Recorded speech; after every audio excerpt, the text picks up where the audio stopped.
sekali, terima kasih banyak, happy banget untuk semua para teman-teman. Ini senang banget karena kalau aku lihat dari daftar pesertanya hari ini, itu ternyata ada banyak dari Usman Bogor, dari berbagai paroki di Usman Bogor, tapi juga banyak banget dari luar Usman Bogor. Jadi mungkin aku mau nyapa dulu para teman-teman semuanya, terutama yang dari luar Usman Bogor. Terima kasih sudah ikutan join di acara hari ini, Nongkrong Digital kita.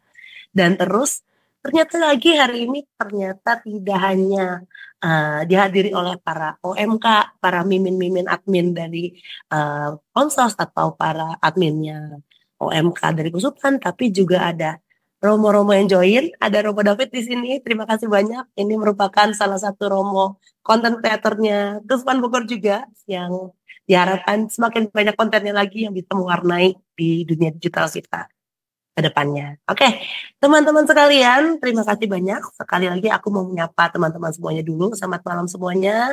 Selamat malam untuk yang teman-teman yang berasal dari Kusupan Bogor maupun dari luar Kusupan Bogor yang merupakan anggota OMK, anggota Komsos, adminnya OMK, adminnya adminnya akun Instagram atau media sosial apapun.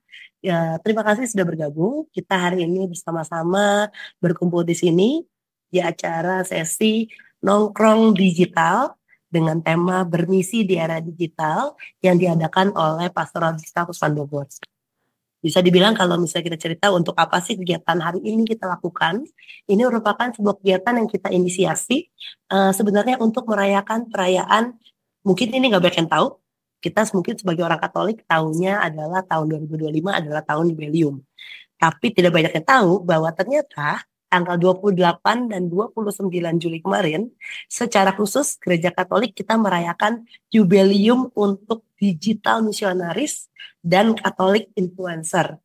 Ini luar biasa banget, merupakan terobosan baru, gebrakan baru di gereja Katolik bahwa kita sekarang begitu seriusnya sampai para content creator, para digital visionaris, para influencer itu benar-benar diberi tempat yang khusus di dalam gereja. Karena kalau bisa dibilang sekarang di era sekarang bermisi di era digital. Kalau dulu mungkin di bayangan kepala kita bermisi itu tuh adalah kita pergi ke pulau terpencil, kita pergi ke pedalaman, kita pergi ke tempat-tempat yang aksesnya sulit. Tapi zaman sekarang ternyata bermisi itu justru ladang misi yang sesungguhnya di gereja di dunia digital adalah di sosial media itu sendiri. Dan hari ini kita akan ngobrol lebih banyak lagi dan pastinya menghadirkan para narasumber yang luar biasa semuanya untuk berbagi cerita, berbagi inspirasi dan harapannya nanti ke depannya bisa menggerakkan bersama-sama dunia digital yang ada di Kusupan Bogor dan juga di Gereja Universal. Begitu. Mungkin untuk memulai kegiatan pada malam hari ini, karena ini acara nongkrong digital yang diadakan oleh Pastoral Digital, kita akan buka dengan tanda kebenaran Kristus terlebih dahulu. Semoga acara pada malam hari ini menjadi sebuah acara yang memberikan inspirasi, memberikan terang, tidak hanya bagi kita sendiri, tapi bagi sekitar kita juga. Untuk itu mari kita buka dengan tanda kebenaran Kristus. Nama Bapa, Putra, dan Roh Kudus. Amin.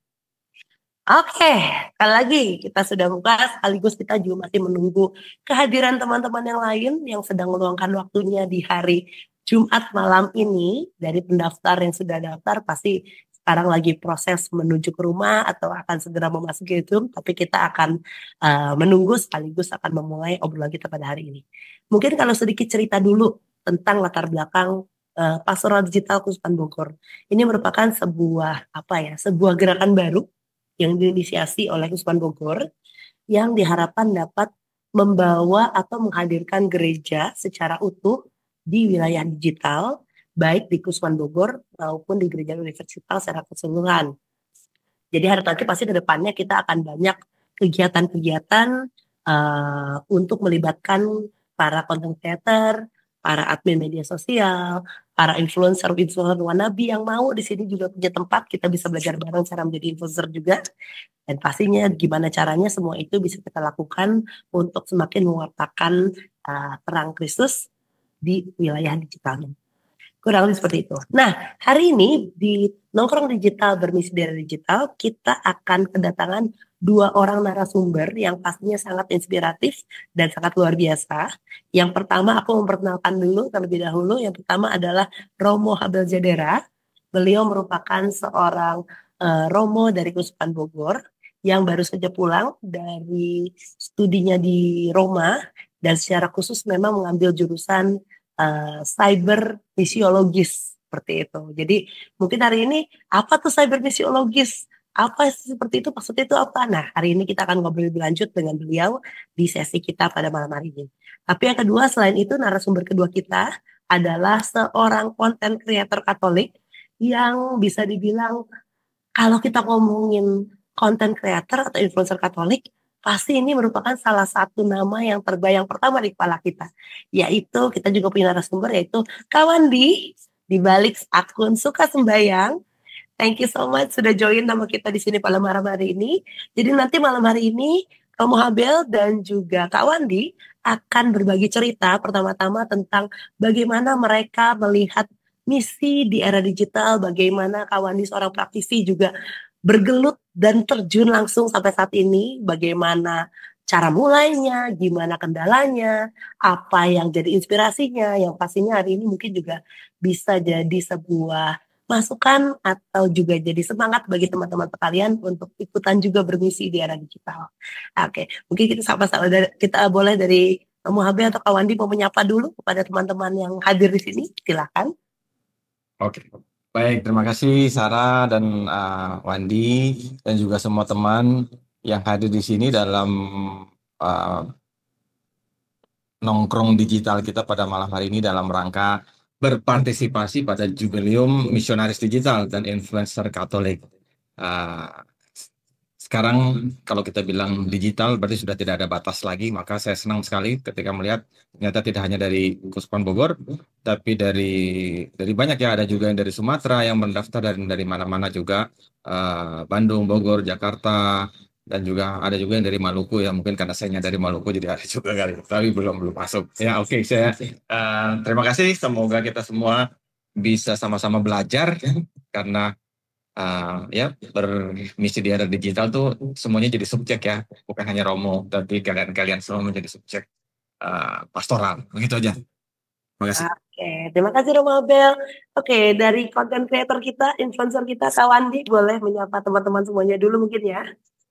Halo, Kak Sarah, Romo, Abel, ada Romo David juga ya tadi. Thank you banget sudah eh, kasih saya kesempatan untuk bisa sharing-sharing di nongkrong digital kali ini ya.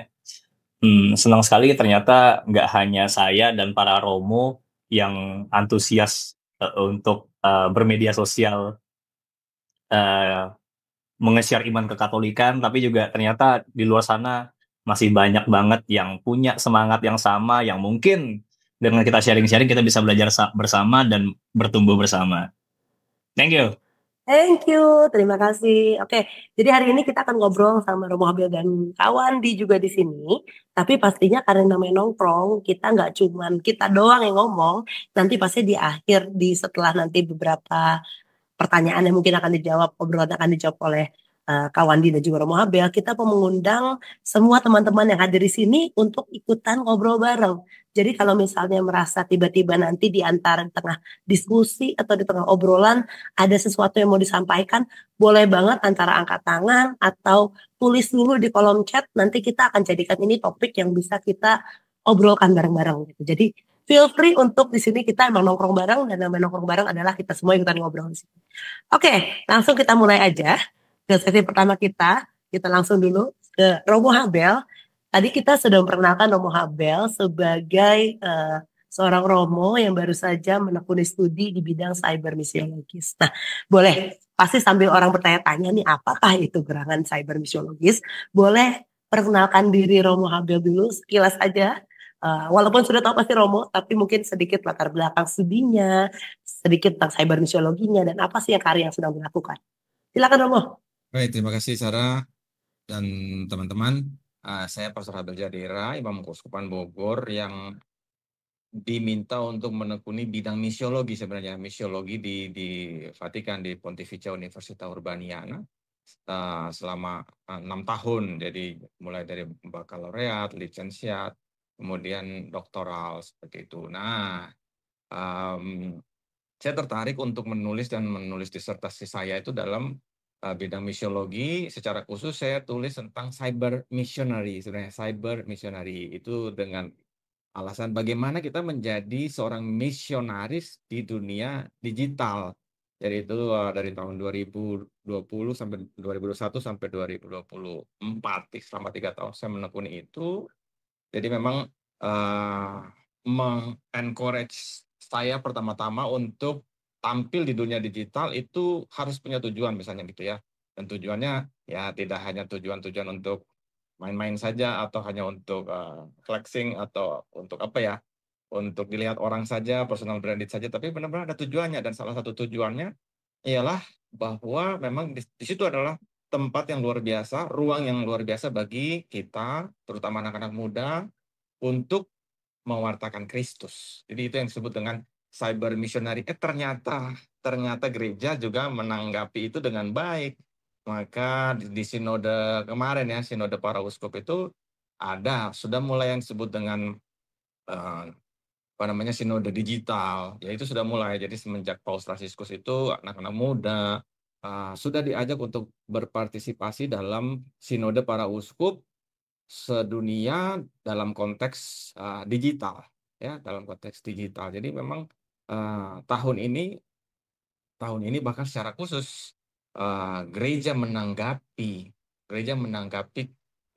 apa yang disebut dengan seruan ajakan Paus Fransiskus, ya, Paus Fransiskus. Jadi untuk bagaimana kita memberikan ruang bagi kaum muda, sungguh-sungguh, dan itu muncul dengan jubileum para misionaris digital dan apa yang disebut dengan influencer Katolik. Nah, saya sendiri di sini di Kuspan Bogor memang diminta untuk menangani pastoral digital. Nah, pastoral digital ya, saya dan teman-teman ingin supaya apa? Supaya pastoral digital ini menjadi hub atau tempat atau ruang bagi anak-anak muda untuk mengambil bagian dalam karya pastoral gereja. Jadi karya pastoral gereja itu ya dalam dunia digital juga harus ada, tidak hanya di luar ya, tapi benar-benar ternyata banyak sekali kita menemukan anak muda yang adanya di dunia digital. Lalu para imam, kita semua, kita ngapain? Kita harus masuk di dalamnya untuk menemukan dunia mereka, logika mereka, bagaimana berinteraksi dengan kaum muda. Seperti itu ya. Jadi pertama-tama ya, kita ingin supaya dunia digital ini tidak hanya dijadikan sebagai tools. Tidak hanya dijadikan sebagai tools semata-mata, alat semata-mata, tetapi sungguh-sungguh menjadi ruang tempat interaksi. Jadi dengan diadakannya pastoral atau jubileum untuk para misionaris digital ini, memang Vatikan sudah merecognize, sudah mengenali yang disebut dengan misionaris-misionaris digital itulah mereka yang mewartakan Injil di segala bentuk platform digital. Luar biasa kan? Jadi kita ada dasar-dasar biblisnya nanti ya, ada dalam diskusi-diskusi lain. Kenapa? Lalu seruan Paus Leo untuk kita untuk menjadi para misionaris digital itu apa yang harus kita lakukan ya nanti. Gitu ya. Itu mungkin Sarah singkat dari saya. Mungkin sedikit ini aja. Kalau tadi kan gereja melihat ini kan penting ya si para digital misionaris saat ini gitu. Nah, kalau misalnya Romo Abel sendiri melihat kalau Bogor sendiri itu upayanya mendukung misionaris digital tuh dalam arahnya kemana sih? Ya, upaya Keuskupan Bogor untuk mendukung para digital misionaris atau para misionaris digital itu adalah satu, pertama-tama dengan adanya pastoral digital ini sendiri. Pastoral digital itu berarti memberikan ruang, wadah. Dan di situ pastoral digital ini tidak berjalan sendiri, tapi kita berjalan bersama dengan komisi. Pertama-tama adalah mitra kerja kita itu adalah komisi Komsos, komunikasi sosial, dan juga komisi kata ketik. Kita lihat bahwa komunikasi sosial, Komsos tidak hanya menjadi sumber informasi, yang mungkin terkadang kita kalah ya dengan media-media yang lain kalau kita hanya menjadikan Komsos itu sebagai sumber informasi saja. Tapi Komsos harus benar-benar menjadi media komunikasi di mana semua orang dapat berinteraksi di dalamnya. Lalu apa yang kita wartakan sebenarnya kan? Nah, dari sini kita butuh adanya misalnya komisi kata ketik untuk kita mewartakan katekese digital dan seperti itu. Jadi memang kolaborasi yang pas yaitu dengan pertama-tama dengan dua komisi ini, pastoral digital mengajak anak-anak muda, semua anak-anak muda, siapapun yang punya apa ya, ketertarikan, semangat untuk mengkomunikasikan Injil di dalam dunianya. Dan pertama-tama sekali lagi saya ingat bahwa sekarang ini semua sudah terkomunikasi, semua sudah terhubung secara digital. Ada nggak di antara kita di sini yang tidak tidak tidak apa ya, tidak terhubung Tidak secara punya, digital? pasti punya sosial media lah setidaknya Ya kan. pasti punya sosial media, dan terutama kita semua sudah tidak bisa lagi membedakan antara on dan offline. Online atau offline itu menarik sekali. Bahwa semua sudah terhubung.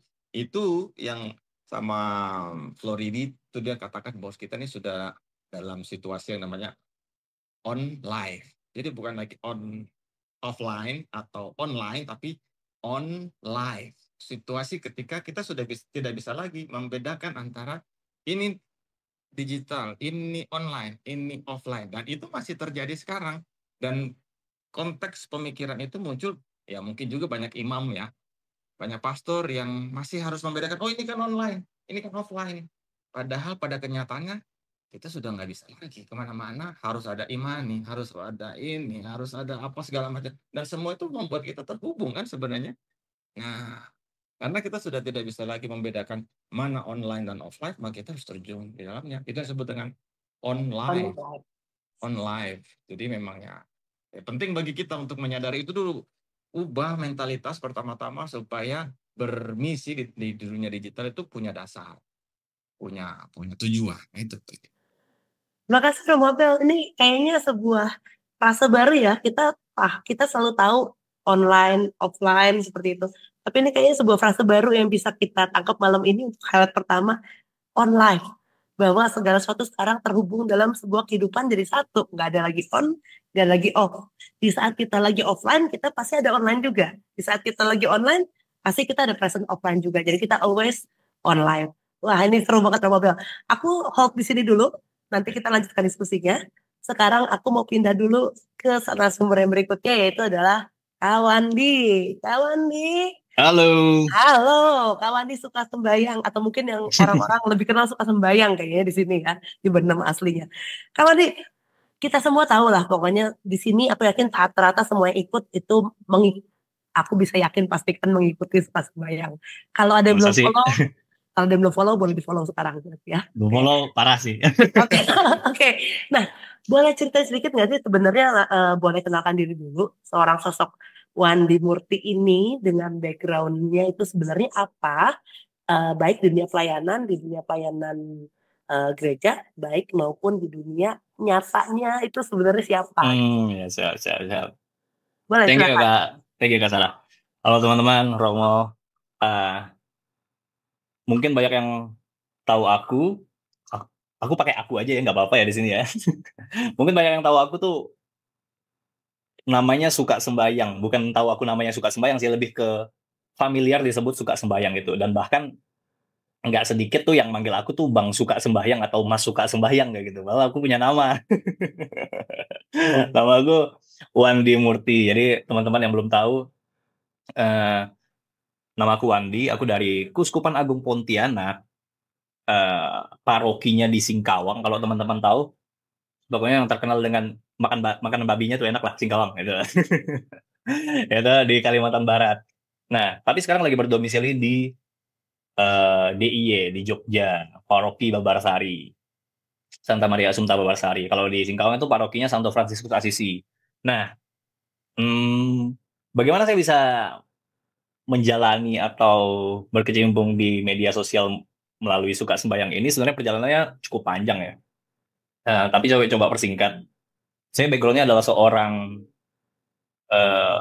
lulusan kalau dibilang lulusan tuh sebenarnya agak jauh ya. Saya lulusan musik, tapi saya tertarik konten musik pastinya. Dan waktu itu sempat diminta untuk membuat musik untuk di berbagai konten kayak gitu. Nah, termasuk waktu itu akhirnya saya bekerja di sebuah perusahaan yang meminta saya untuk menjadi konten kreator di perusahaannya.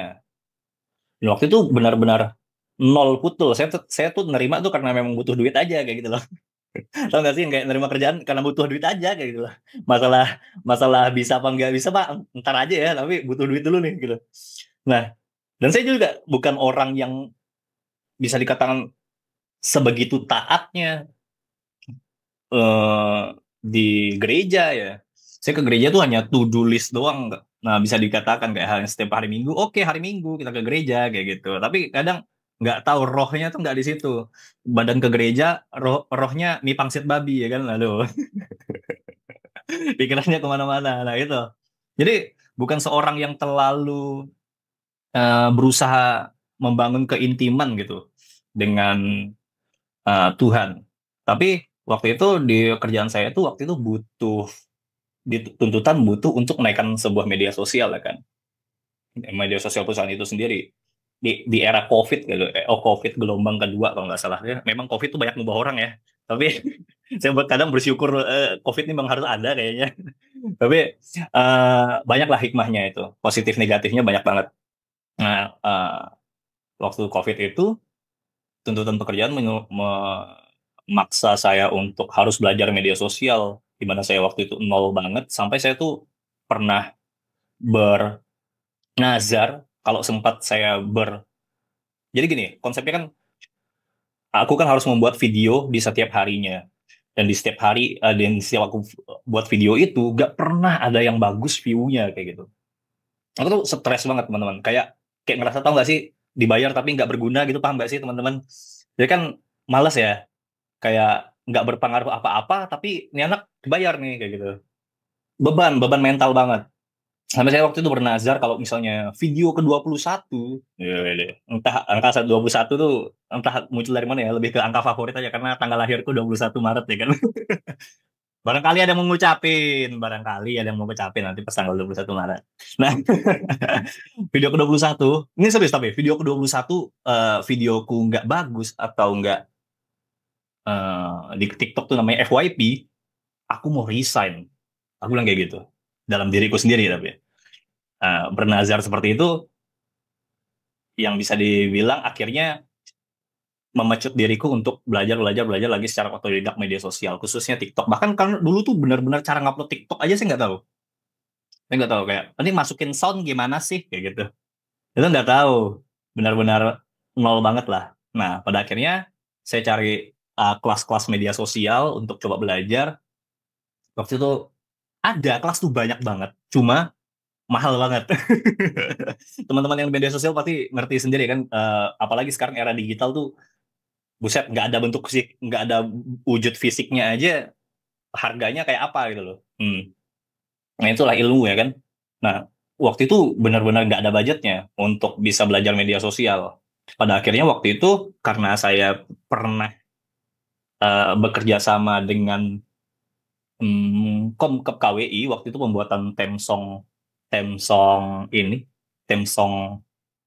WYD, World Youth Day, tapi yang versi bahasa Indonesia, teman-teman ngerti nggak yang dunia kan dengar suara kita? Nah itu dari aku dan teman-teman di Jogja yang produksi kayak gitu, musik dan videonya.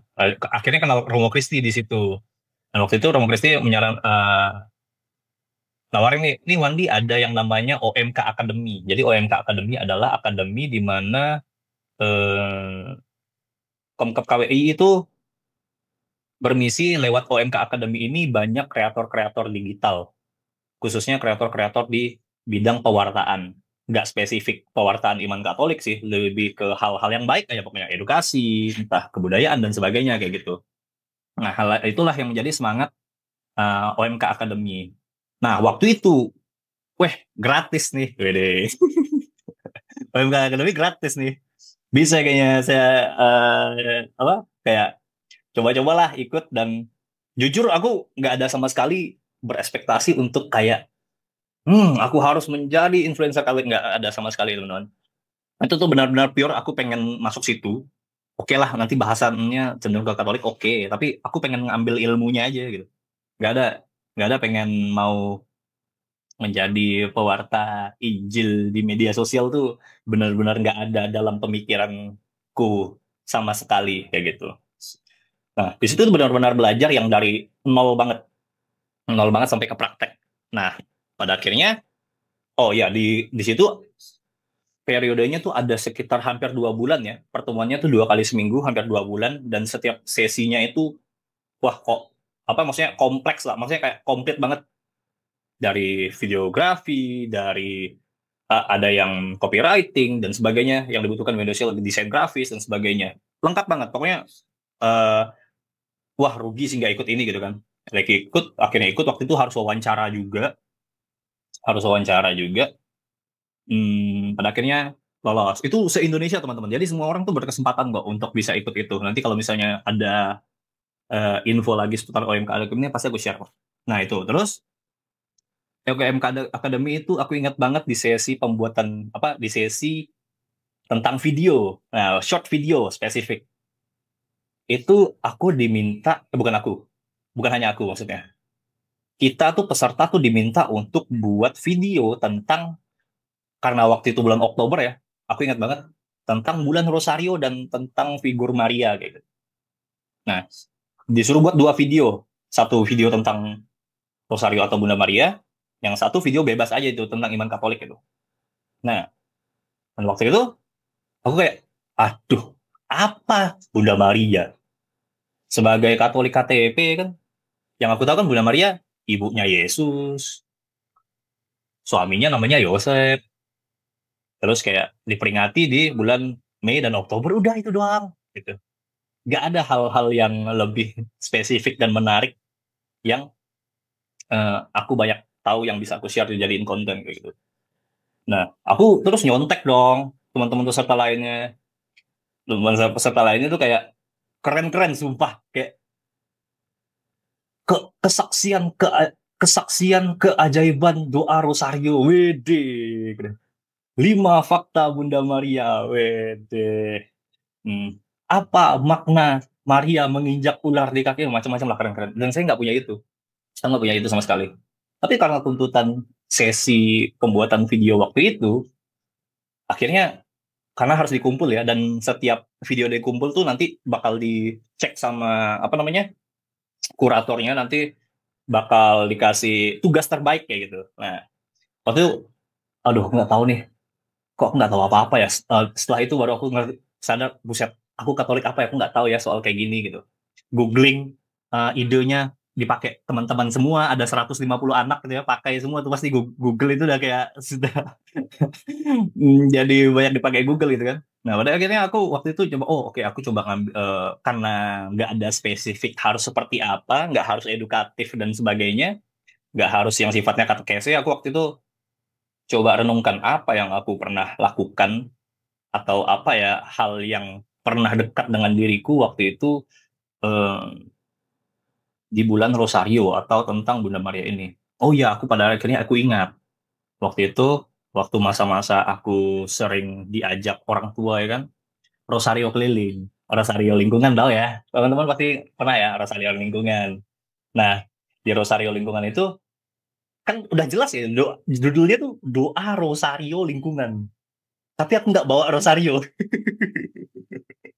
itu itu hal yang, dan ada hal yang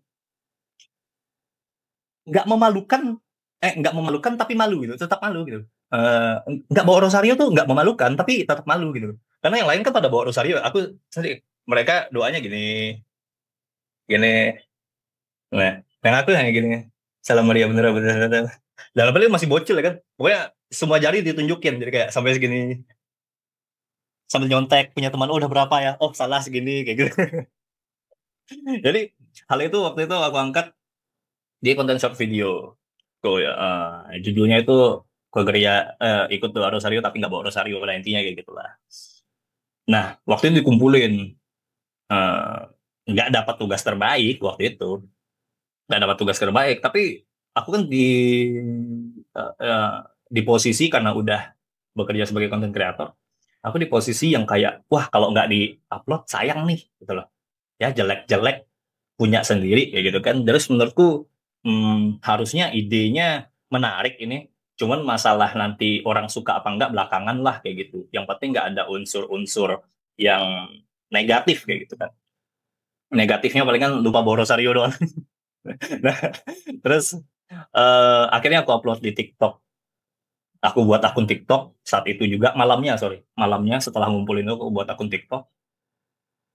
Followersnya masih 0 waktu itu, masih ingat banget aku 0. Oh enggak, followersnya 1, yaitu aku sendiri ya, tahu ya. Pernah nggak sih teman-teman follow akun sendiri? Tahu ya? Itu kan kayak hal yang sangat aduh belum ada followers nih, paling nggak akulah yang follow deh. Wandi Murti yang memfollow Wandi. Iya. Kayak gitu. Jadi benar-benar baru aku upload. Kaget banget pas begitu aku upload, besoknya tuh ternyata ada 400.000 view di video yang 1 followers itu. Benar kayak wow, inikah yang namanya FYP kayak gitu kan. Tapi waktu itu benar-benar kayak wah gokil, aku bisa buat video bagus nih kayak gitu. Cuman ternyata itu kan perlu konsistensi juga ya, ide-ide yang seperti itu. Tentu besoknya coba lagi, oh ternyata benar-benar suka yang di segmen ini ya. Kayak misalnya aku buat konten tentang ini, tahu nggak teman-teman, yang begitu kita doa, udah mau selesai doa nih kayak Yesus Kristus Tuhan dan mengantara kami, amin. Pas kita begini ada yang kemuliaan kepada Bapa, itu kan kayak pengen saya sliding yang doa, kasih ancang-ancang gitu loh. Jangan pakai jeda gitu. Pakai jeda terusnya udah selesai terus masih ada kelanjutannya kayak gitu. Ya udah, akhirnya saya buat video itu, oh ternyata memang, dan masih jarang juga yang bahas tentang ini. Sederhananya sih aku lebih ke mengangkat kegelisahan dalam tanda kutip ya. Hal-hal yang sebenarnya lucu tapi kayaknya lucu dan menggelitik tapi kayaknya jarang yang bahas kayak gitu kan.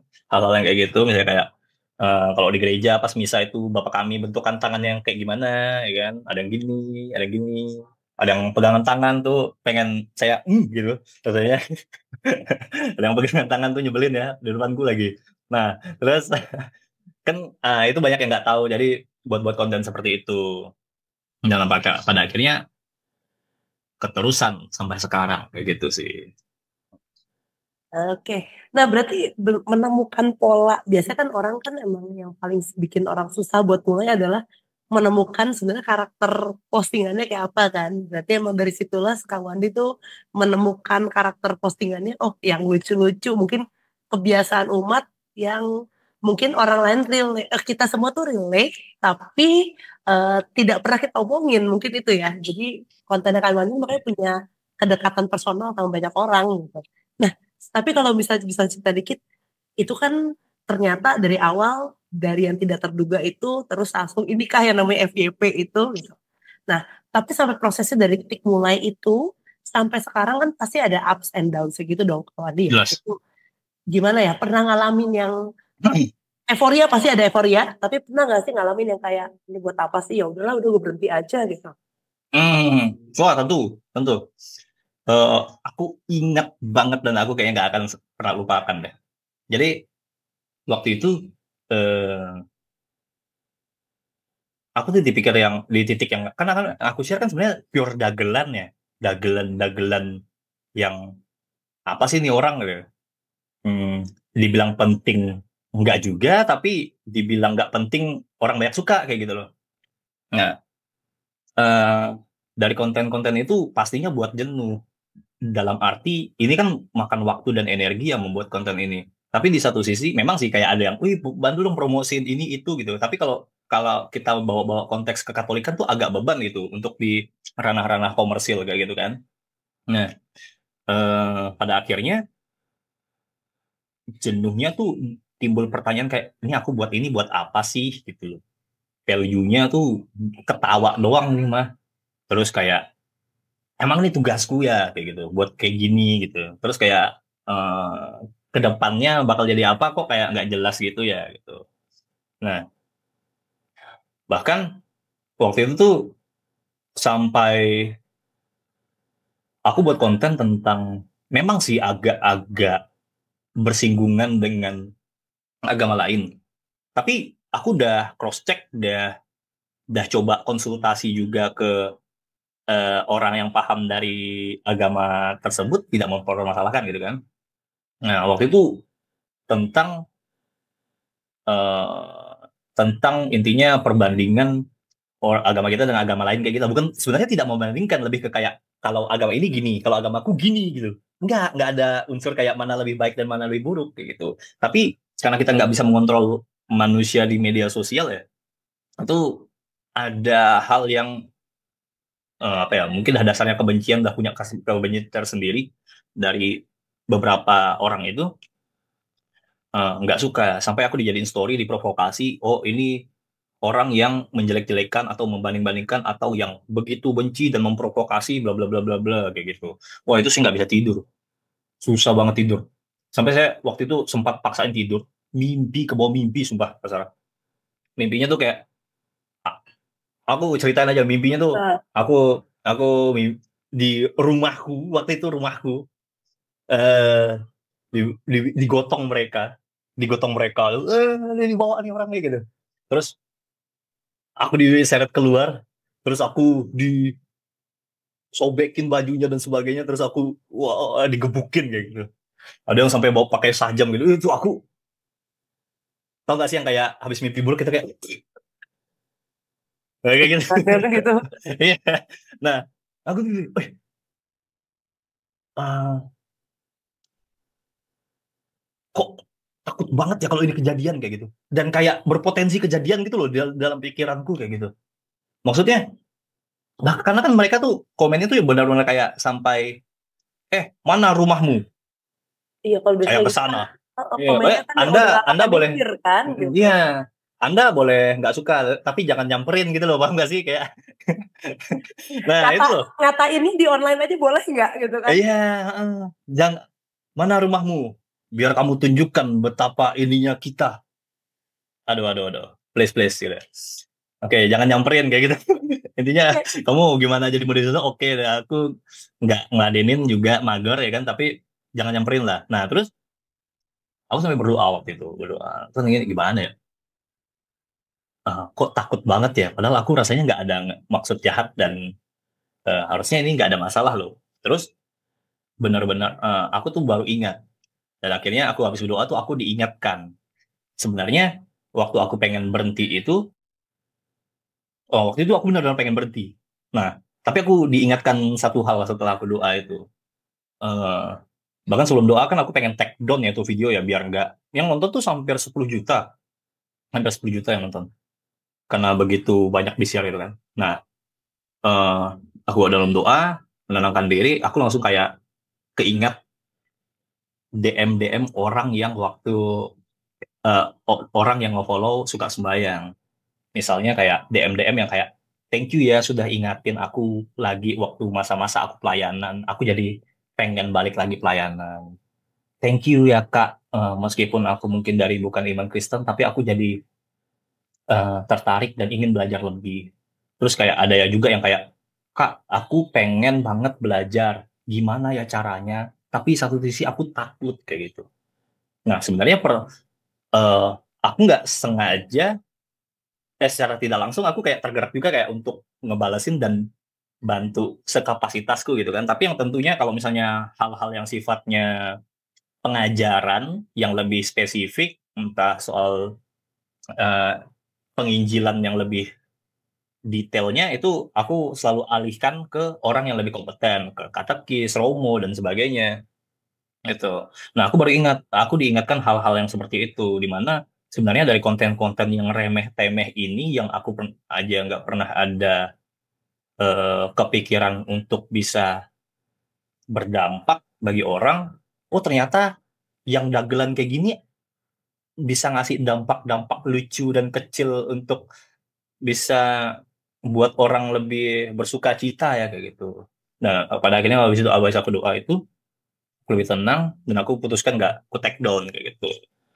Nah, jadi bahkan sampai sekarang misalnya ada orang yang ingin nanya atau ingin belajar atau bahkan pengen menjadi Katolik tuh, aku selalu ada untuk ngarahin mereka ke paroki terdekat mereka kayak gitu. Itu aja sih. Jadi semangatnya di situ. Semangatnya adalah teman-temanku sendiri yang nge-follow, teman-teman penikmat konten suka sembayang kayak gitu. Bahwa ternyata dengan hal kecil yang kawan dilakukan itu, ternyata impact itu mengubah hidup orang lain, itu kan yang nggak pernah kebayang kan? Yang nggak pernah kebayang kayak gitu.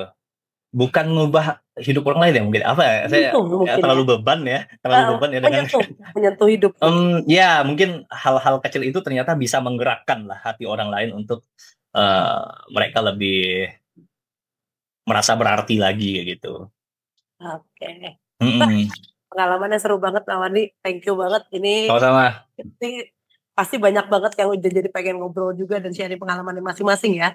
Cuman mungkin dari obrolan ini aku tarik dulu sebentar. Mungkin dari sini kan dari Kak Wandi udah cerita sebagai praktisi yang memang jadi berkarya langsung, jadi frontlinernya. Kalau tadi istilah Romo Abel itu kan digital misioner gitu kan, misionaris digital yang sampai udah ngerasain sendiri langsung ikutan disalib dan dirajam kayak Yesus. Aduh. Aduh, gitu kan. Semacam itu mungkin. Nah, mungkin kita di sini kalian ngobrol bareng sama Romo Abel juga. Mungkin kita mau melihat dari pengalaman dari sini kan berarti ada dua kacamata yang bisa kita lihat di sini. Dari Kawandi sendiri sebagai seorang praktisi dan mungkin dari seorang Romo Abel yang mewakili gereja juga yang melihat dari apa ya, dari atas gitu ya, dari sisi konsep mungkin gitu. Mungkin di sini kita mau melihat sekarang kondisinya dari dua perspektif ini. Tapi sebelumnya, sebelum kita mulai ke bahasan tersebut, aku mau reminder ke teman-teman sekalian, kalau misalnya ada yang tertarik, boleh banget untuk men-sharing aktivitas hari ini, boleh di screenshot, boleh di posting juga di story kalian masing-masing, bisa tag ke Short Cutism, bisa tag ke Komsos Kusman Bogor, bisa tag ke Kawan di Suka Sembayang, sambil sharing juga pengalaman apa sih yang kalian dapatkan dari pembicaraan kita malam hari ini. Nanti untuk dua terbaik, dua sharing terbaik, nanti kita siapkan hadiah pastinya. Gitu. Jadi boleh silakan di screenshot, silakan dibagikan di Instastory masing-masing, boleh tag Komstas Kusman Bogor, tag Short Cutism, tag Suka Sembayang, nanti kita akan pilih sharing terbaik untuk nanti kita berikan dua hadiah istimewa. Hadiahnya apa? Nanti saya tanya Romo Habel. Oke, langsung dong, nggak apa-apa ya Romo ya. Romo Habel dan juga Kak Wandi, di sini sebenarnya dari dua cerita ini aku mau berdiskusi lebih dalam sebenarnya dari situ. Di sini kalau kita sekarang lihat gereja memang sudah mulai memfokuskan diri ke dunia digital dengan adanya tadi Jubileum, ada sinode digital, ada Jubileum khusus untuk para misionaris digital dan influencer juga. Nah, sebenarnya kalau boleh sharing sedikit dari sisi ini, mungkin kita bisa lihat dua perspektif. Sebenarnya gimana sih realita gereja melihat dunia digital saat ini, gitu. Dan terus kemudian mungkin dari Kak Wandi sendiri bisa melihat, bisa berbagi juga apakah gereja sebenarnya sudah peran gereja di dunia digital ini sudah relevan belum sih dengan perkembangan zaman saat ini gitu. Mungkin bisa jadi dua perspektif sekarang dari Romo Habel dulu. Sebenarnya kalau dari gereja melihat dunia realita gereja melihat dunia digital itu kayak apa sih?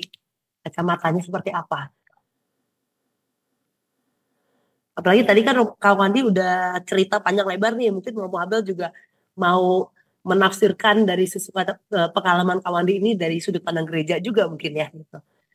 Soalnya ini kan contoh nyata dari Kak Wandi sebagai misionaris digital juga di sini. Saya dulu. Iya dong. Siap. Oke. Baik. Jadi sebenarnya panjang ya kalau bilang bagaimana penerimaan gereja terhadap dunia digital itu panjang sekali, bukan baru-baru sekarang ini. Jadi kalau dari kita lihat dari awal-awal tuh bukan sebelum sampai pada dunia digital ada yang disebut dengan teknologi. Perkembangan teknologi itu sendiri sebenarnya gereja tuh was-was ya dari awal ya penerimaan itu gereja tuh was-was karena perkembangan teknologi itu ternyata banyak dampak negatifnya buat perkembangan manusia, perkembangan pemikiran manusia, perubahan budaya, kultur, cara orang memandang, mentalitas, dan lain-lain ternyata membuat gereja takut. Maka sebenarnya alot. Kalau kita perhatikan dari konsep perkembangannya dari zaman dulu, bagaimana munculnya, kalau dulu orang baca buku, tiba-tiba ada film, misalnya gitu ya. Nah, itu sudah mengubah pola pikir, cara bekerja, cara memandang dunia. Dan itu ternyata sangat membuat gereja was-was. Jadi memang ada penerimaan gereja, tapi tidak langsung mulus. Maka ya, mulai dari banyak dokumen ya, dari Paus di awal-awal, ada Vigilanti Pura dan lain-lain itu yang tidak perlu lah kita nggak bahas tentang dokumen di sini. Tapi Dari setahun awal-awal abad 20 tahun 19-an itu sudah ada gereja selalu terbuka. Jadi gereja itu memang selalu terbuka pada dunia baru atau munculnya budaya baru. Nah, sampai pada akhirnya dunia digital.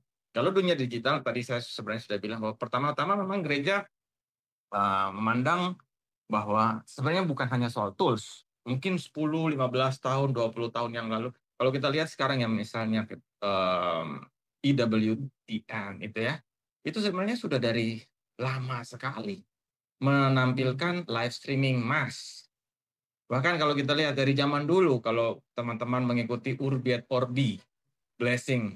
Jadi kalau Paus di hari raya Maria Bunda Segala Bangsa, 1 Januari, kemudian Hari Raya Paskah, itu memberikan berkat. Dan itu berkatnya diberikan kepada semua orang, baik yang hadir di Piazza San Pietro, kota Roma, maupun mereka yang terhubung dengan media-media. Jadi sebenarnya gereja menerima. Ada itu, sudah dari zaman dulu, televisi, radio, dan lain-lain. Jadi zaman dulu karena masihnya radio, maka semua yang menggunakan radio pun menerima berkat yang sama. Yang kita terima langsung di depan Basilika San Pietro misalnya pada saat itu. Lalu perlahan-lahan penerimaan gereja dalam dunia digital itu memang berkembang sampai yang terakhir misalnya kan ya tahun 2022 atau 2023 di Casteriut itu dari Vatikan menerbitkan satu dokumen ya bagaimana memandang towards the full presence ya seperti itu ya, memandang bahwa dunia digital itu jangan hanya dipandang sebagai tool saja. Jadi sekarang kita nggak bisa lagi kita belajar bagaimana cara menggunakan. Saya ingat sekali waktu COVID, justru yang paling cepat beradaptasi terhadap dunia digital itu bukan anak muda loh. Padahal anak-anak muda itu lebih familiar dengan dunia digital. Tapi pada saat COVID ternyata orang-orang tua, orang-orang tua yang cepat sekali belajar bagaimana menggunakan Zoom meeting, bagaimana menggunakan Google Meet, bagaimana menggunakan platform-platform digital supaya apa? Supaya mereka bisa terkoneksi satu sama lain untuk berdoa. Nah, itu disebut dengan cyber ya. Jadi cyber to goes beyond tools. Jadi memang ini harus menjadikan ruang ini sebagai tempat kita terkoneksi satu sama lain. Nah, semangat-semangat atau ide-ide spiritual itu juga ternyata terkoneksi secara digital. Makanya orang berkumpul untuk berdoa di dalamnya. Banyak sekali rosario online, hadir diskusi-diskusi, kelas-kelas katekese. Jadi bukan lagi memandang ini handphone atau apa dunia digital itu hanya sebagai alat saja. Oke, kita sudah melewati itu, tapi sekarang harus gunakan sebagai ruang perjumpaan. Ruang perjumpaan seperti sekarang ini kan misalnya ini adalah ruang perjumpaan bagi kita semua yang terkoneksi karena punya pemikiran yang sama.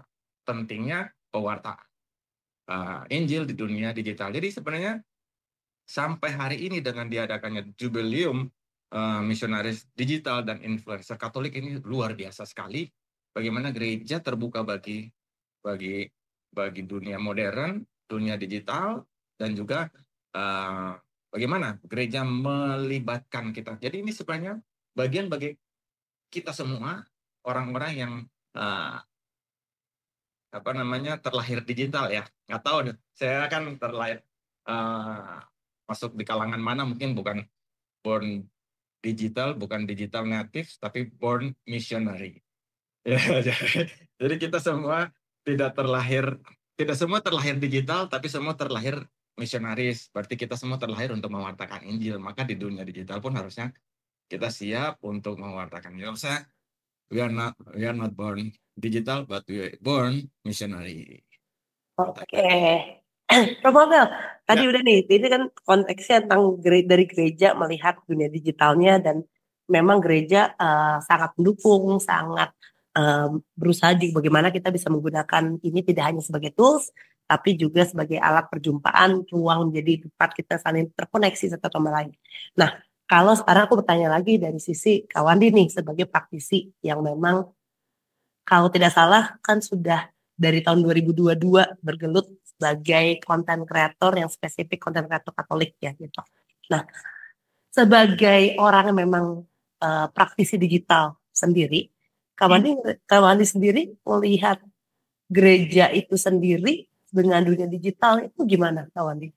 Sudah cukup up to date kah atau ada yang perlu digiatkan lagi atau seperti apa? Visinya kan udah jelas sih dari Romo Abel ya, tapi realitanya udah situ belum sih? Wah, sebenarnya sudah cukup up to date atau tidak itu kita tidak bisa terlalu memberikan standar tertentu ya. Yang pertama karena apalagi konteksnya di Indonesia itu beragam, pelosok, kita nggak tahu ada yang di pelosok, ada yang di kota besar dan sebagainya. Mungkin kalau dan aku bisa pastikan media sosial itu se-urgent itu sih untuk konteks pewartaan di era sekarang kayak gitu. Dan menurutku gereja juga harus siap dengan semangat itu kayak gitu. Kadang kan kita mungkin punya dapat pengajaran untuk kayak yang Romo tadi bilang, kita tuh terlahir untuk mewartakan Injil, tapi kadang secara struktural kita tuh siap nggak sih untuk bisa menampung apa yang menjadi kegelisahan orang-orang dan sebagainya kayak gitu. Aku ambil satu contoh kemarin waktu aku sudah putuskan aku untuk membantu teman-teman yang ingin belajar katekumen di paroki terdekat. Dan aku sampai selalu menghubungi admin, entah aku berawal dari medsos, Instagram atau apapun itu yang officialnya paroki tertentu gitu kan. Nah kalau misalnya nggak ada respon, aku biasa open story, ada nggak yang dari paroki ini gitu. Dan sampai aku bisa dapat nomor ketua lingkungannya kayak gitu untuk ngarahin temanku bisa, atau teman-teman followers itu bisa terkoneksi ke gereja terdekat mereka kayak gitu. Nah waktu itu aku susah banget ya kalau misalnya ya kayak teman-teman Komsos ini kan misalnya kan kalau tidak aktif, kalau tidak menjadi tempat, kalau misalnya kita udah gembar-gembor mewarta, orang yang ingin datang, kita siap nggak untuk menampungnya, kita siap nggak untuk menerimanya, kita siap nggak untuk kayak memberikan ruang untuk mereka belajar. Karena benar tuh kata Romo Abel, media sosial tuh tanpa batas ya, tanpa batas, dari hal-hal yang inspiratif, hal-hal yang memukau, hal-hal yang indah-indah, sampai hal-hal yang buruk, sangat buruk, bahkan jauh dari nilai-nilai kebaikan, itu ada di media sosial. Orang kesepian, patah hati, luka batin dan sebagainya itu ada di media sosial yang kadang mencari identitasnya, ke krisis identitasnya itu. Nah, makanya kita tuh penting menjadi wajah. Kalau misalnya untuk orang muda ya orang muda Katolik, wajah gereja Katolik di media sosial paling enggak untuk menjadi ruang bagi mereka yang membutuhkan itu kayak gitu. Nah, kita siap nggak? Waktu itu aku sampai ngubungin sebuah paroki sampai di gereja kota besar. Aku nggak perlu mention parokinya, sangat acuh ya kayak gitu. Ya udah disuruh ikut misa aja, nggak bisa dong sederhana disuruh ikut misa kayak gitu. Misalnya, belum ada pendaftaran nih, tunggu aja sampai buka, kan nggak bisa. Jiwa ini tuh nggak bisa menunggu kayak gitu. Bahkan kan kadang kan momentum itu juga harus kita, bukan manfaat ya, harus kita olah kayak gitu loh, agar jiwa yang sudah tertangkap nih benar-benar dipelihara, dijaga kayak gitu kan.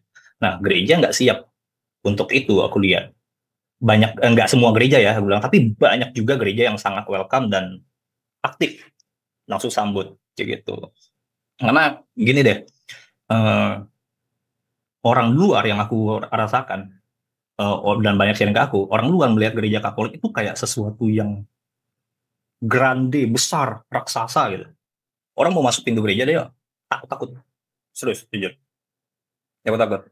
Kecuali orang-orang yang suka ngancurin ya. Itu nggak takut mereka. Yang suka ngancurin gereja. Nah, maaf. Nah, terus orang tuh takut untuk, apalagi kayak misalnya, kok kayaknya hening banget ya, kok kayaknya ada tekanan gitu, mau masuk takut kayak gitu. Padahal kalau misalnya mau nanya tentang bagaimana info dan sebagainya, tinggal datang aja masuk ke sekretariat kayak gitu. Tapi mereka takut. Nah, itulah mengapa harus ada media sosial. Yang paling enggak mereka berani ngetik kayak gitu untuk mendapatkan info itu. Kayak gitu. Mereka cerita.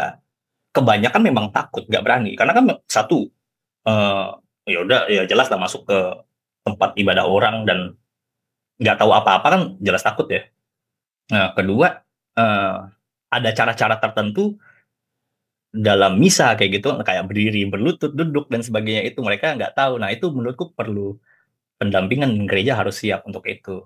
Nah, mengapa aku harap sih menghimbau teman-teman yang concern di media sosial, khususnya official gereja ya, Komsos, penting banget untuk aktif sampai ke WA perlu untuk menjangkau teman-teman yang membutuhkan. Itu sangat dibutuhkan pastinya, dan itu bisa dibilang garda terdepannya lah untuk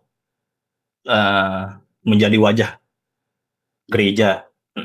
Makanya, dan secara tidak langsung aku juga akhirnya bukan terbatas ya pergerakanku. Aku kan sebagai, bisa dikatakan, Wandi Katolik. Bukan artinya aku sebagai konten kreator Katolik, aku harus menjaga sikapku nih biar karena aku sok figur konten kreator Katolik. Tapi lebih ke menjadi pengingat, Wandi, kamu tuh seorang Katolik dan kamu berpotensi untuk dilihat banyak orang dan sebagainya. Jadi reminder untuk aku untuk berbenah kayak gitu sih. Nah, jadi jangan takut aja untuk menjadikan diri sebagai frontliner untuk wajah orang muda Katolik di media sosial. Justru itu yang menjadi, itu justru jika kita bijak, justru itu menjadi tools yang ampuh banget untuk kita ngoreksi diri kita kayak gitu. Nah, seperti itu. Soalnya yang nggak bisa dipungkiri, media sosial ini popularitas itu sangat amat mengerikan kayak gitu. Star syndrome dan sebagainya itu sangat amat mengerikan. Itu menurutku adalah next level di pergumulan kita sebagai kreator di media sosial kayak gitu sih. Aku tertarik banget sama obrolannya Pak Wandi tadi ya. Mungkin berarti kan sebenarnya adalah kolaborasi yang disampaikan tadi Romo Abel on live tadi itu kan. Udah tidak ada keterpisahan nih sebenarnya antara online dan offline. Jadi ketika sekarang mungkin media digital atau online itu menjadi sebuah tempat di mana kita frontliner, di mana orang bisa terkoneksi. Tapi di saat yang bersamaan berarti juga harus ada kesanggupan dari gereja yang memang secara ininya juga untuk menampung dan menjawab kerinduan orang-orang yang sudah ditampung di online ini sendiri kan gitu. Jadi ini mungkin kayak meng-highlight dari yang memang sekarang kita terkoneksi dunia on live ini, gak ada lagi online, gak ada lagi offline, gak bisa lagi dipisahin ini karya digital, ini karya yang pastoral biasa, tapi semuanya harus jadi sinergi, jadi satu, seperti itu ya Romo Abel. Jadinya mungkin ini menggaris bawahnya Romo Abel bilang tadi juga on live itu sendiri. Ya betul sekali, bahwa memang teman-teman harus kita sadari bahwa ada perubahan paradigma ya. Perubahan paradigma ketika kita masuk dalam dunia digital gitu ya. Misalnya aja, kalau tadi ditekankan bagaimana gereja memandang, ya sistem broadcasting itu sendiri sudah broadcasting dan networking sudah sangat nyata ya. Kalau zaman dulu misalnya semuanya kan one way communication. Jadi memang satu orang yang dia menyampaikan berita, semua mendengarkan. Itu kan yang disebut dengan broadcast. Televisi, radio, semua ada di studio. Lalu semua pusatnya hanya di studio. Kalau sekarang ya bukan lagi soal broadcast saja, tapi kita sudah ada network. Tadi dikatakan bahwa gereja siap atau enggak. Ya mungkin juga enggak siap. Karena ketika informasi ketika sudah ada di media sosial, semua menjadi subjek yang bisa memberikan komentarnya, sudah bisa memberikan informasinya, sudah punya pengetahuan tersendiri. Di situ kita berdialog sebenarnya kan. Berdialog bukan saling menjatuhkan satu sama lain, tapi berdialog, mendengarkan. Karena apa? Ya, bukan lagi soal diskursus lagi, pengajaran, tapi memang konsepnya ada konsep dialog, karena ya, semua ada di situ di tempat yang sama, bukan lagi di studio dan di luar. Nah, memang ini pelan-pelan memang gereja harus menerima ini, gereja harus menerima. Maka teman-teman kita memang harus ambil bagian. Misalnya contoh di dalam ini aja peserta kita ada juga suster-suster ya, ada suster-suster, biarawati. Coba, atau mungkin dulu saya misalnya dulu di seminari sebagai formator di seminari tinggi, dulu aja misalnya.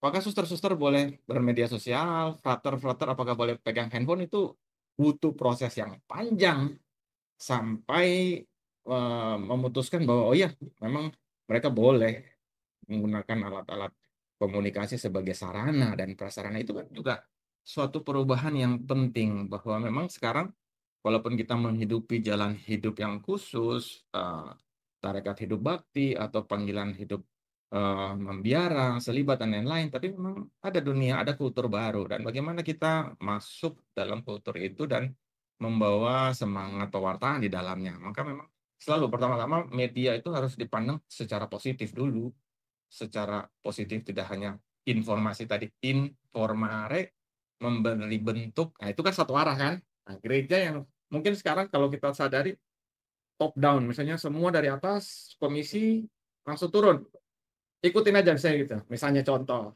Nah, dengan konsep pastoral digital atau kita bermedia sosial, kita berpastoral dalam sosial platform, sosial media platform, seharusnya kita saling berdialog karena semua bisa memberikan masukan.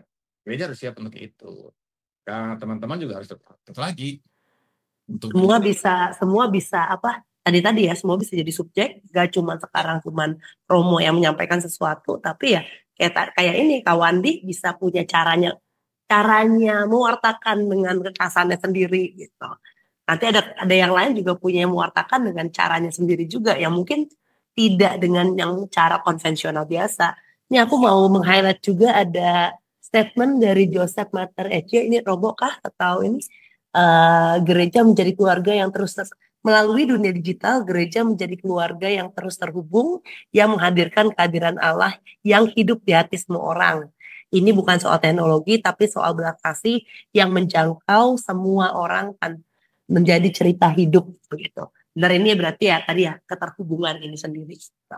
Oke, mungkin sekarang masuk lagi, aku masuk ke topik pertanyaan yang mungkin agak panas gitu. Nah, kita tahu urgensinya, kita tahu pentingnya, kita sadar bahwa kita harus terkoneksi, kita harus berpastoral secara digital. Nah, tapi sekarang barrier apa sih yang sebenarnya dihadapi oleh gereja ketika berusaha bermisi di dunia digital? Barrier apa aja sih? Ini barrier menurutku bisa berbagai hal ya.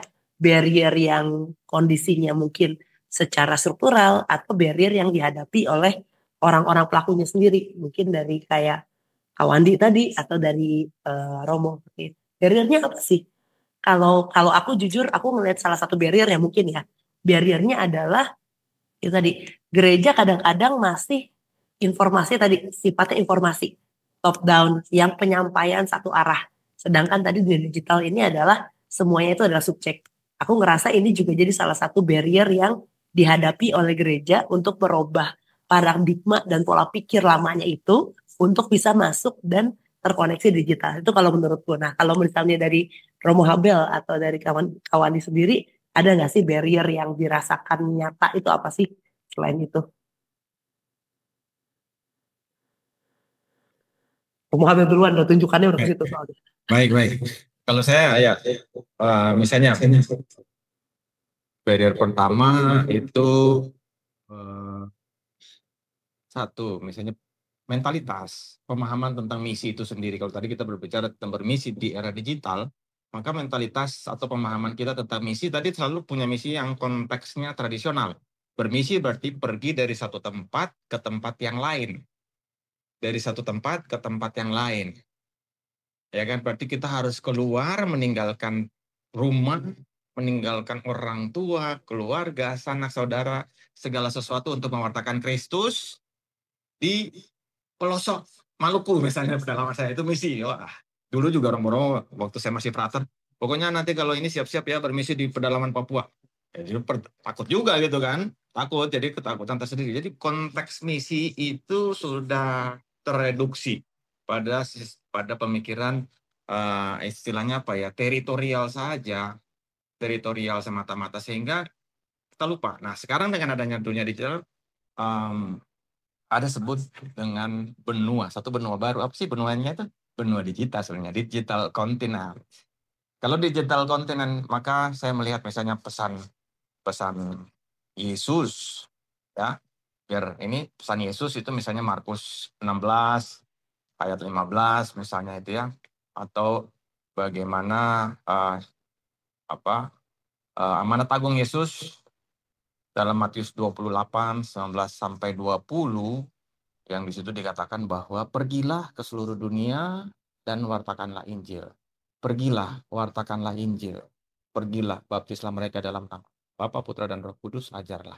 Itu dalam konteks digital missionaries, digital continent, maka pergi itu ya pergi ke seluruh dunia, termasuk dunia digital. Nah, maka ini ketika kita melakukan bermisi di dunia digital, sebenarnya kita sudah mengikuti salah satu anjuran Yesus untuk pergi mewartakan Kristus. Sebenarnya kalau kita menjadi digital missionaries, itu paling gampang sebenarnya. Kenapa? Nggak perlu pergi kemana-mana. Tinggal masuk aja, klik. Just jump in. Dalam dunia digital, kita mewartakan di situ. Jadi, pemahaman ini yang pertama-tama harus kita ubah. Dan ini memang harus datang dari diri kita sendiri. Dari gereja memang pertama-tama, dan kita semua. Dan pelaku misi itu, kalau tadi satu misi yang tradisional, lalu kemudian siapa pelakunya? Orang berpikir bahwa pelaku misi itu adalah uskup, imam, biarawan, biarawati, orang-orang yang tertabis, yang berjubah saja. Lalu teman-teman ini ngapain, yang muda-muda yang hebat-hebat ini? Nah, misalnya kan semua yang dibaptis adalah misionaris, pewarta Kristus. Maka disinilah peran kaum muda untuk menjadi pewarta Injil di dunia digital. Apa Sars? Ya, Romo Habel ini pas banget ada yang nanya hal yang sama dari Erwin Phil. Romo Habel, jadi kita Om ini boleh ya menjadi misionaris di dunia digital? Oh jelas boleh, maka malah harus. Kalau menurut saya itu harus ikutin semangat Kak Wandi itu loh. Nah, tadi dari nggak tahu tiba-tiba dia tetap berdoa gitu dalam ketakutan, dia berdoa minimal ada doanya lah gitu ya. Minimal gitu. Harus. Jadi karena Nah, batasan-batasan apa saja sebenarnya, takutnya malah kebablasan katanya. Kalau Paus Leo kemarin dalam pesannya kepada para digital misionaris, dalam poin pertama dia katakan apa kita harus menjadi pewarta damai dan harapan. Pewarta damai dan harapan. Memang pewarta damai dan harapan itu bisa diartikan berbagai macam ya. Seperti tadi dikatakan sama sharing dari Wandi itu, dia mau buat konten tapi ternyata dipandang kan berbeda ya sama orang lain. Tapi sebenarnya yang namanya damai dan harapan itu sifatnya universal. Kita tidak datang untuk, kalau saya secara pribadi tidak pernah mau menjadi digital content creator yang isinya tuh apologetik dan lain-lain. Enggak, kita berkatekese saja. Emang tugas kita untuk berkatekese mewartakan Kristus, bukan harus begini, lalu harus membanding-bandingkan apa. Jadi nanti kita malah berantem di dalam situ kan. Enggak, kita harus ambil dari konteks positif. Yang tidak boleh dilakukan dalam dunia digital misalnya apa? Sakramen. Jangan lakukan sakramen di dalam dunia digital. Misa di dalam dunia digital. Misa ya, bukan misa digital tuh maksudnya saya di sini saya pimpin misa, lalu yang lain-lain di sana terima komuni. Nah, itu jadi segala terjadinya di dunia virtual. Enggak. Kalau teman-teman mengikuti live streaming itu tidak apa-apa. Tetapi perayaan Ekaristi itu sendiri, maka saya selalu tekankan bahwa dalam konteks digital semua bisa. Kecuali sakramen. Jangan dilakukan. Dan itu memang dilarang. Harus dari namanya presensa realis. Kehadiran Kristus yang nyata. Oke, ya. Romo Habel, thank you. Nah, tadi kita masih ngomongin barrier dari sisi tadi sudut pandang Romo Habel kira-kira apa aja. Nah, kalau dari sudut pandang praktisi, Kak Wandi sebagai praktisi yang memang bergelut di dunia konten digital untuk Katolik, ada barrier yang dirasakan nggak sih yang kayaknya dihadapi jadi kesulitan untuk gereja atau untuk orang Katolik untuk jump in dan ikutan bermisi sekarang di dunia digital? Menarik ya, barrier mungkin lebih gampangannya tantangan ya. Tantangan, kesulitannya apa sih gitu? Kesulitannya apa sih? Kayak kata Romo tadi, kita kalau misalnya bermisi di media sosial tuh tinggal klik aja sebenarnya udah masuk. Kalau secara teknis faktor-faktor eksternal itu sangat banyak solusinya sebenarnya. Kalau kita memang berniat ya, kalau kita memang punya niatannya kayak kita ingin rindu untuk bermisi. Kayak yang gereja yang gaptek, dia bilang kan. Nah, tadi ada saya baca tuh. Biar ini adalah Romo Paroki gaptek, dia bilang kayak gitu. itu ada juga yang kayak acuh dan sebagainya. Itu sebenarnya ya udah berarti kita harus lebih effort ini. Kita udah dikasih Tuhan nalar logika untuk bisa memecahkan solusi itu. Nah, next level tuh menurutku tuh lebih ke kita sebagai pelaku adalah ke pengendalian diri. Pengendalian diri dan bagaimana kita menghidupi apa yang kita share sih, kayak gitu. Itu krusial sekali menurutku. Karena kita nggak mungkin dong menjadi orang yang munafik hanya nge-share aja tapi nggak kita hidupi, jadi omong kosong semua itu. Nggak bisa. Nah, dan paling penting, benar kata lagi, kata Romo Abel, nggak pakai sih ya, maaf. Benar kata si Romo Abel, kalau dalam bermisi di media sosial, concern kita ya amanat agung tadi. Di apa sih kutipannya, saya lupa di mana ya, Matius berapa saya lupa, Matius 18 ya, Matius 18 ayat 19-20 itu. Matius 28 19 Matius 28 19-20. Nah, itu harus ada tujuannya ya untuk Tuhan gitu, bukan untuk diri kita. Kalau misalnya udah ada arah ke popularitas diri, kayak pengakuan, dan akhirnya nanti menimbulkan arogansi, itu udah melenceng ya, bergeser. Nah, makanya juga perlu dengan pengetahuan keimanan kita tetap harus di-share dengan kerendahan hati sih menurutku. Kalau kata Bapak Paus Fransiskus itu kan, dia bilang, sampaikanlah kasih dengan lemah lembut. Ya, kasih itu udah lembut loh, tapi disampaikan lagi dengan lemah lembut. Jadi memang benar-benar harus dengan rendah hati. Kalau kata Romo Kristi, hatinya anak muda itu seperti tanah suci ya, yang kita harus lepaskan alas kaki, harus benar-benar merendahkan diri juga untuk nge-share karya keselamatan itu. Dan menurutku ketika udah ada arogansi, ada kayak untuk diri sendiri, itu pasti bakal mengalami kekeringan, karena aku juga pernah merasakan itu gitu loh. Wah, ada tuh lonjakan narsistik di dalam hati itu kayak, wah, populer nih gue gitu kan. Gue terkenal nih gue. Iya, terkenal nih karena dikit-dikit orang repost dan sebagainya, foto dan sebagainya. Itu wah, luar biasa. Dan sharing-sharing itu nggak hanya aku dapatkan dari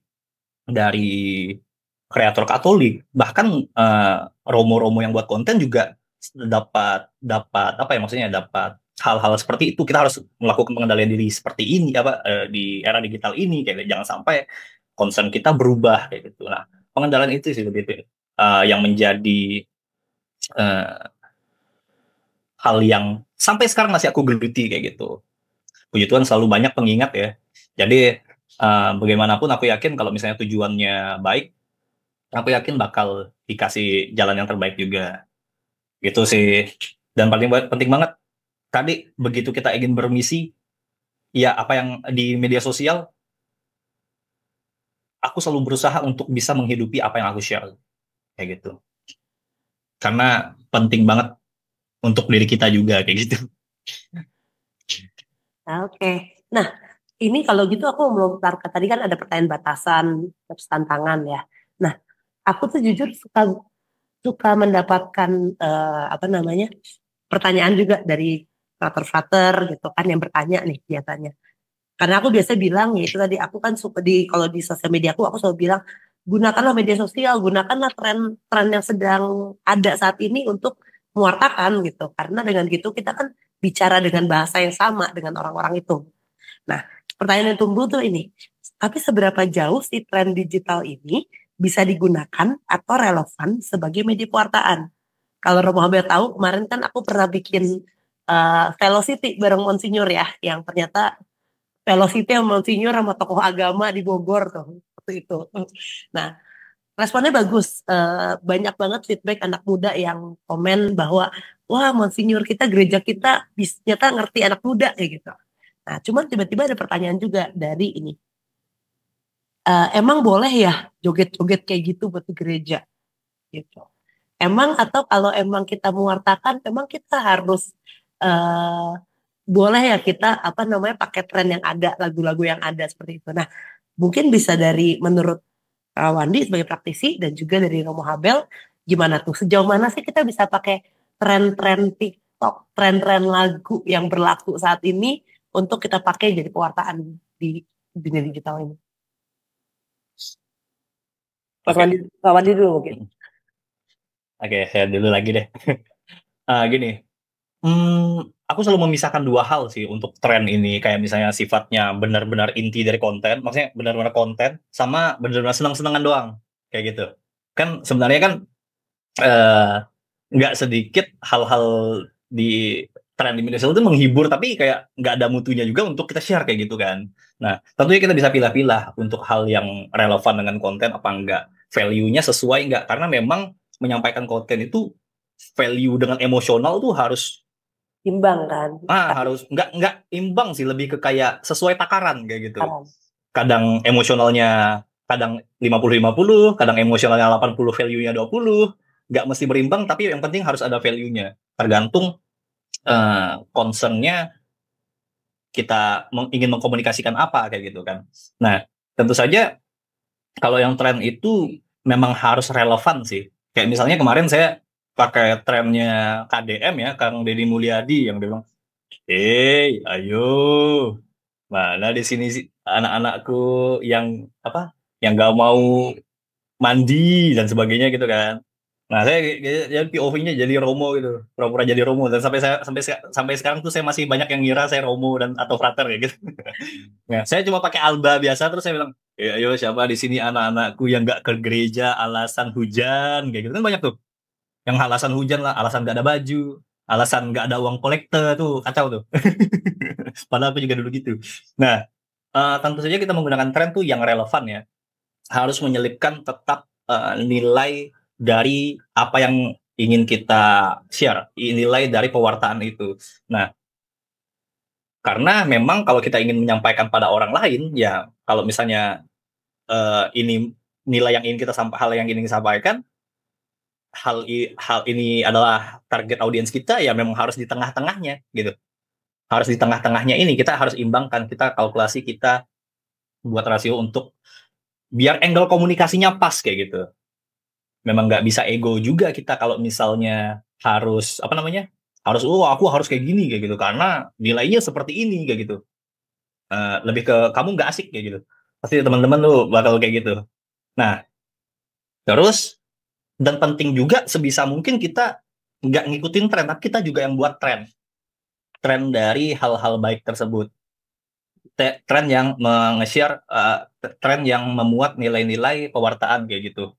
Itu justru jauh lebih baik ketika kita nggak hanya menjadi followers, tapi kita juga jadi kreator untuk tren tersebut gitu sih. Jadi memang harus berimbang. Harus imbang, harus milih ya. Berarti kita bisa pakai itu buat tadi ada value dan juga emosional, menggerakkan orang supaya tertarik, tapi juga tujuannya tuh apa sebenarnya gitu kan ya. Apa yang mau kita sampaikan gitu. Oke, dari Romo Abel gimana kira-kira? Sejauh mana sih? Baik, kalau saya sendiri kan juga ikut ambil bagian dalam istilahnya konten kreator digital misalnya gitu. Tapi saya sendiri itu dari tahun 2021 saya setelah dulunya tidak punya sosial media, memang sengaja di off bertahun-tahun, 10-an tahun itu saya tidak aktif sama sekali. Lalu tahun 2020 akhirnya saya memutuskan untuk aktif perlahan-lahan mulai di media sosial, tapi dengan tujuan tertentu, yaitu berkatekese digital misalnya seperti itu. Jadi memang saya sudah punya visi dan misi bermedia sosial. Jadi sudah fokus di situ. Memang kalau lihat dari short katekese memang adanya itu, tapi tidak semuanya. Jadi memang harus ada variasi. Memang salah satu metode kita media sosial itu selalu harus ada variasi, jangan itu terus gitu kan. Ya, saya memang tidak mengikuti tren, tapi juga terbuka pada misalnya kalau dulu saya waktu masih di Roma selalu jalan-jalan, misalnya kalau jalan-jalan, ketika jalan-jalan saya selalu isi dengan dengan katekese digital, sehingga orang juga tidak bosan saja, tidak bosan melihat konten yang sama terus mingguan, terus penjelasan ini secara rutin, tapi selalu diselipi dengan hal-hal yang istilahnya sebagai selingan lah, intermezzo dari 7 hari itu yang biasanya 1 hari atau 2 hari ada intermezzonya. Nah, untuk mengatasi itu semua, nah misalnya sekarang sudah di pastoral digital, saya sudah tidak kerja sendiri lagi gitu misalnya ya. Jadi memang ini untuk membuat tim bekerja itu luar biasa, bekerja dengan anak-anak muda. Maka saya harapkan di sini teman-teman yang bisa nanti aktif, carilah sebanyak mungkin anak muda. Saya sendiri di sini nggak banyak, tapi baru dua dibantu sama Sarah dan timnya, Johnsis dan timnya, semuanya tuh membantu. Jadi masing-masing akan memperkaya. Misalnya Romo dengan caranya sepertinya Romo aja. Oke, nggak apa-apa. Tapi teman-teman muda yang lain, mereka akan bergaya dengan mewartakan Injil dengan cara mereka. Ada yang mengikuti tren. Jadi memang kolaborasi itu penting. Kolaborasi penting sehingga itu bukan personal branding yang dicari akhirnya kan. Tadi sudah dikatakan itu kita harus selalu melihat lagi kan, introspeksi diri, memperkaya diri lagi. Nah itu kalau saya membahasakannya, kita bukan menjadi mencari untuk meningkatkan personal branding kita, tetapi kita harus ingat bahwa kita bermisi, berarti kita menjadi the ambassador of Christ, yang mewartakan Kristus saja gitu loh. Jangan mewartakan diri sendiri. Akhirnya kita kalau jatuh pada kecenderungan mewartakan diri sendiri, itulah yang salah. Maka kolaborasi. Romo dengan caranya seperti ini, silahkan. Tapi ada juga selingan, teman-teman yang muda. Nah itulah, jadi selalu. Jadi memang tidak terbatas. Tadi saya katakan ya, kita nggak terbatas sebenarnya.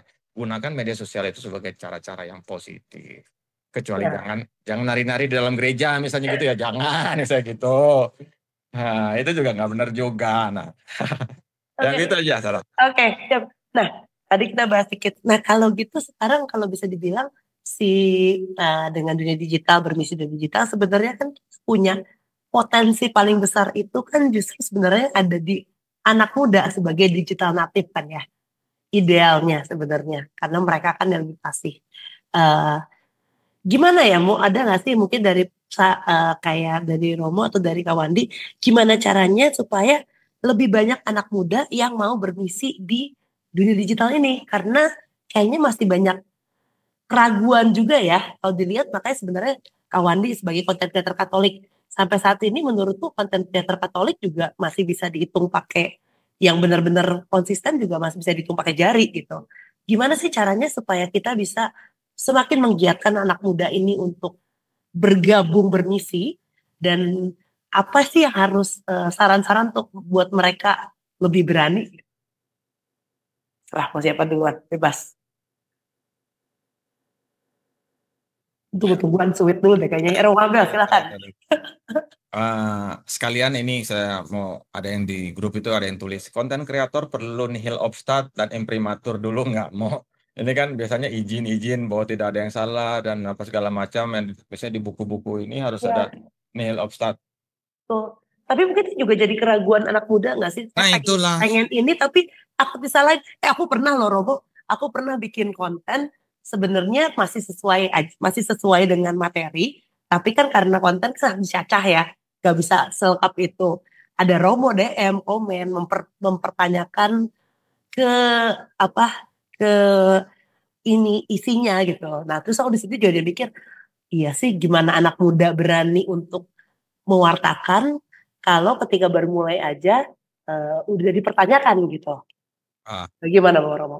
Ya, jadi gini, pertama-tama satu kita harus terbuka. Kalau saya sendiri dari sudut pandang Romo, menyadari bahwa tidak semua itu bisa dikerjakan oleh seorang pastor gitu ya. Pastor itu tidak mengerti semua hal, dan makanya dia harus terbuka bagi keterlibatan orang lain, orang luar. Nah, dalam konteks media sosial mungkin teman-teman muda ini lebih jago dan memang sangat punya kemampuan yang luar biasa, maka kita harus terbuka untuk itu, menyadari bahwa itu yang disebut dengan kerjasama, dialog tadi, bahwa harus dilibatkan sebagai partner, subjek dari pastoral itu sendiri, bukan hanya soal objek saja, tapi memang terbuka. Nah, dari konteks itu maka kita tidak membatasi diri bahwa segala sesuatu harus pastor, segala sesuatu harus pastor. Ya, kalau ada pastor yang mau ambil bagian di dalamnya, puji Tuhan. Misalnya gitu ya. Dan untuk anak-anak muda, nggak usah takut salah. Itu yang ditekankan oleh Paus Fransiskus kan. Jangan takut salah. Harus berani terus. Nggak boleh takut salah. Kalau salah berarti kita belajar gitu kan. Yang namanya salah berarti kita belajar untuk memperbaiki. Tidak harus segala sesuatu kita baru mau mulai sudah dikomentarin. Baru mau mulai, itulah yang disebut dengan misi. Kalau Evangelii Nuntiandi, Paulus 6 mengatakan bermisi itu adalah satu proses. Proses yang kompleks, yang tidak berhenti satu pihak tertentu. Saya dulu bikin konten, ya elah, palingan yang lihat berapa orang. Sampai sekarang juga nggak banyak-banyak aja followersnya biasanya. Tapi enggak, itu tidak harus terpaku pada jumlah viewer atau likes atau followers kita. Tapi kita mulai. Memang take the first step, langkah pertama itu yang paling penting. Itu yang menjadi murid-murid misioner yang ditekankan oleh Paus Fransiskus dalam Evangelii Gaudium. Memang kita harus berani, nggak harus takut gagal. Salah itu adalah bagian dari proses pembelajaran. Dan dari situ dulu waktu saya di seminari tinggi di Keuskupan Bogor di Santo Petrus Paulus, saya katakan kepada frater-frater, karena memang juga itu baru aktif, Romo-Romo sudah langsung komentar misalnya gitu ya, ini gimana sebenarnya, nggak usah takut, no problem. Inilah bagian pembelajaran bagi frater untuk menjawab. Belajar kalau salah kita harus kasih klarifikasi. Oh iya ini salah. Kita mengakui kalau kita salah dan memperbaiki. Nah itu adalah bagian dari proses. Nah tapi itu nggak mudah sih, Sarah, untuk dilakukan terus menerus. Dan nggak harus juga semuanya harus ada imprimatur dan nihil obstat yang itu ya ajaran ya. Kalau kita tidak aneh-aneh gitu kan. Kalau memang ngikutin dari misalnya ambil dari katekismus atau apapun itu no problem, itu nggak perlu. Kecuali kita ini menulis buku dan menjadi ajaran tertentu. Berarti untuk anak muda yang emang tertarik, maju aja dulu, nggak usah takut benar salahnya, nanti itu proses belajar gitu. Yes. Kalau dari Kak Wandi gimana kira-kira, gimana supaya lebih banyak anak muda yang mau bermisi di digital?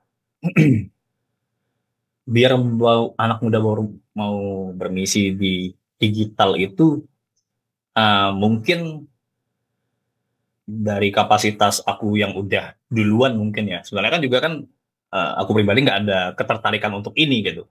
Ketika hal ini aku melihat adalah sesuatu yang asik, sesuatu yang bisa enjoy aku kerjakan, aku lakukan, akhirnya aku lebih punya hati lagi untuk mengerjakannya. Paling nggak itu sih, paling nggak terlihat enjoy kita yang udah menjadi pelaku ini bisa nge-share, ini enjoy loh, asik loh gitu. Nah, itu pastinya kalau ketakutan itu pasti ada ya. Ketakutan di media sosial kayak tadi Rob bilang takut salah dan sebagainya. Tadi ada yang bilang harus pakai nihil obstat atau imprimatur dari siapa kayak gitu. Itu ya aku juga merasakan kayak gitu. Karena sebenarnya kita gereja Katolik udah kaya juga kan dengan dokumen-dokumen gereja yang udah bisa terukur validasinya kayak gitu. Jadi sangat aman lah kalau kita memang ngacu pada Alkitab dan ajaran gereja Katolik, dokumen-dokumen gereja. Jadi nggak perlu takut. Cuman kadang kan juga mereka tuh takutnya tuh takut jelek gitu ya, lucu. Itu takut jelek tuh aku pernah ngalami tapi ternyata lucu. Karena apa ya? Kalau mulai pertama-tama itu udah pasti jelek gitu, paham nggak sih? Kayak nggak mungkin langsung bagus. Kita berkonten itu nggak mungkin langsung yang boom, keren, epic gitu, nggak mungkin. Kalau misalnya tadi aku cerita, aku kontenku langsung ratusan ribu view, itu prosesnya bukan di situ, prosesnya tuh di sebelum-sebelumnya kayak gitu loh. Dari aku mau resign dan sebagainya itu, dari hal-hal kayak gitu aku belajar, akhirnya buat konten bagus. Bukan konten bagus, buat konten yang sampai sekarang aku share kayak gitu kan. Nah, terus jadi jangan takut sih. Benar kata Romo, kita memang proses belajarnya tuh di kesalahan. Justru kalau misalnya ada niat kita baik, kita rendah hati, tentu belajar dari kesalahan itu. Nah, dan jangan ragu teman-teman untuk cari dan tanya ke siapapun, Romo, katekis dan sebagainya, untuk misalnya kalau misalnya ngerasa ragu nih dengan apa yang kita share kayak gitu. Banyak dokumen-dokumen Alkitab, ada ajaran-ajaran dokumen-dokumen gereja itu dan website-website Katolik yang udah oke jadi sumber. Kalau misalnya teman-teman bingung pakai Nihilo Obstat atau enggak, aku biasa cantumin sumbernya kayak gitu. Nah, dan dan banyak juga ide konten tuh yang aku ambil dari dokumen-dokumen gereja kayak gitu. Dan kebetulan, kebetulan aku agak smooth dikit nih masuknya nih. Kebetulan aku dengan Komkap KWI itu eh, lagi mengkampanyekan tentang buku ini, buku Identity Identified. Nah, ini biasa aku jadiin sumber juga untuk konten. Karena kan memang sangat relate ya dengan orang muda. Ini tuh kerjasama Komkap KWI dengan LAI, Lembaga Alkitab Indonesia, untuk bagaimana sih agar orang muda di era digital semakin mencintai sabda Allah kayak gitu. Nah, lewat buku ini tuh, bukunya itu benar-benar isinya tuh ada 25 topik seputar masalah orang muda, soal kesepian, soal panggilan hidup, soal bagaimana mengapa aku harus ada di dunia kayak gitu. Cukup reflektif ya untuk kita yang mungkin sedang dalam pergumulan batin kayak gitu dengan masalah kita. Nah, di sini aku ambil satu contoh ya, misalnya nih, mengapa aku ada di sini, menjelaskan bagaimana pandangan Alkitab, pandangan uh, firman Tuhan, dan pandangan gereja Katolik tentang bagaimana masalah kita kayak gitu. Nah, sumber-sumber kayak gini juga teman-teman bisa jadikan sebagai ide untuk berkonten, ide untuk mewarta, dan yang paling penting juga sertai sumbernya ya, biar ya lebih ke etika dalam berkonten aja sih kayak gitu. Dan bukti jadi kontennya tuh lebih kredibel kayak gitu. Dan yang paling penting yang kayak aku mention di awal, apa yang kita share, apa yang kita sampaikan di media sosial, perlu juga keimanan itu kita hidupi kayak gitu. Ini teman-teman bisa dapatkan di Instagramnya Identity Identified ya. Identity Identified ini kan kayak bahasa Inggrisnya artinya identitas yang teridentifikasi ya gitu ya kalau nggak salah ya. Ya, semacam itu ya. Itu. Kayak menjelaskan identitas gitu. Nah, ya menjelaskan identitas di mana kita yang terutama di media sosial itu banyak banget manusia-manusia kayak aku ini yang krisis identitas, mencari jati diri, ya memang harus lari ke sabda Allah sih. Nah, jadi ini membantu kita untuk lebih satu, mungkin kita bisa menghidupi apa yang kita imani. Kedua, sebagai sumber yang valid untuk pewartaan kita di media. Banyak banget toolsnya teman-teman, nggak ada batasan untuk itu. Dan kalau misalnya pengen lebih hidup lagi, sharing lebih intim dengan siapapun yang bisa diajak sharing, entah Latar, Suster, Romo, dan sebagainya. Begitu. Oke. Seru banget ini, semoga jadi motivasi dan juga jadi semangat baru ya untuk terutama teman-teman muda.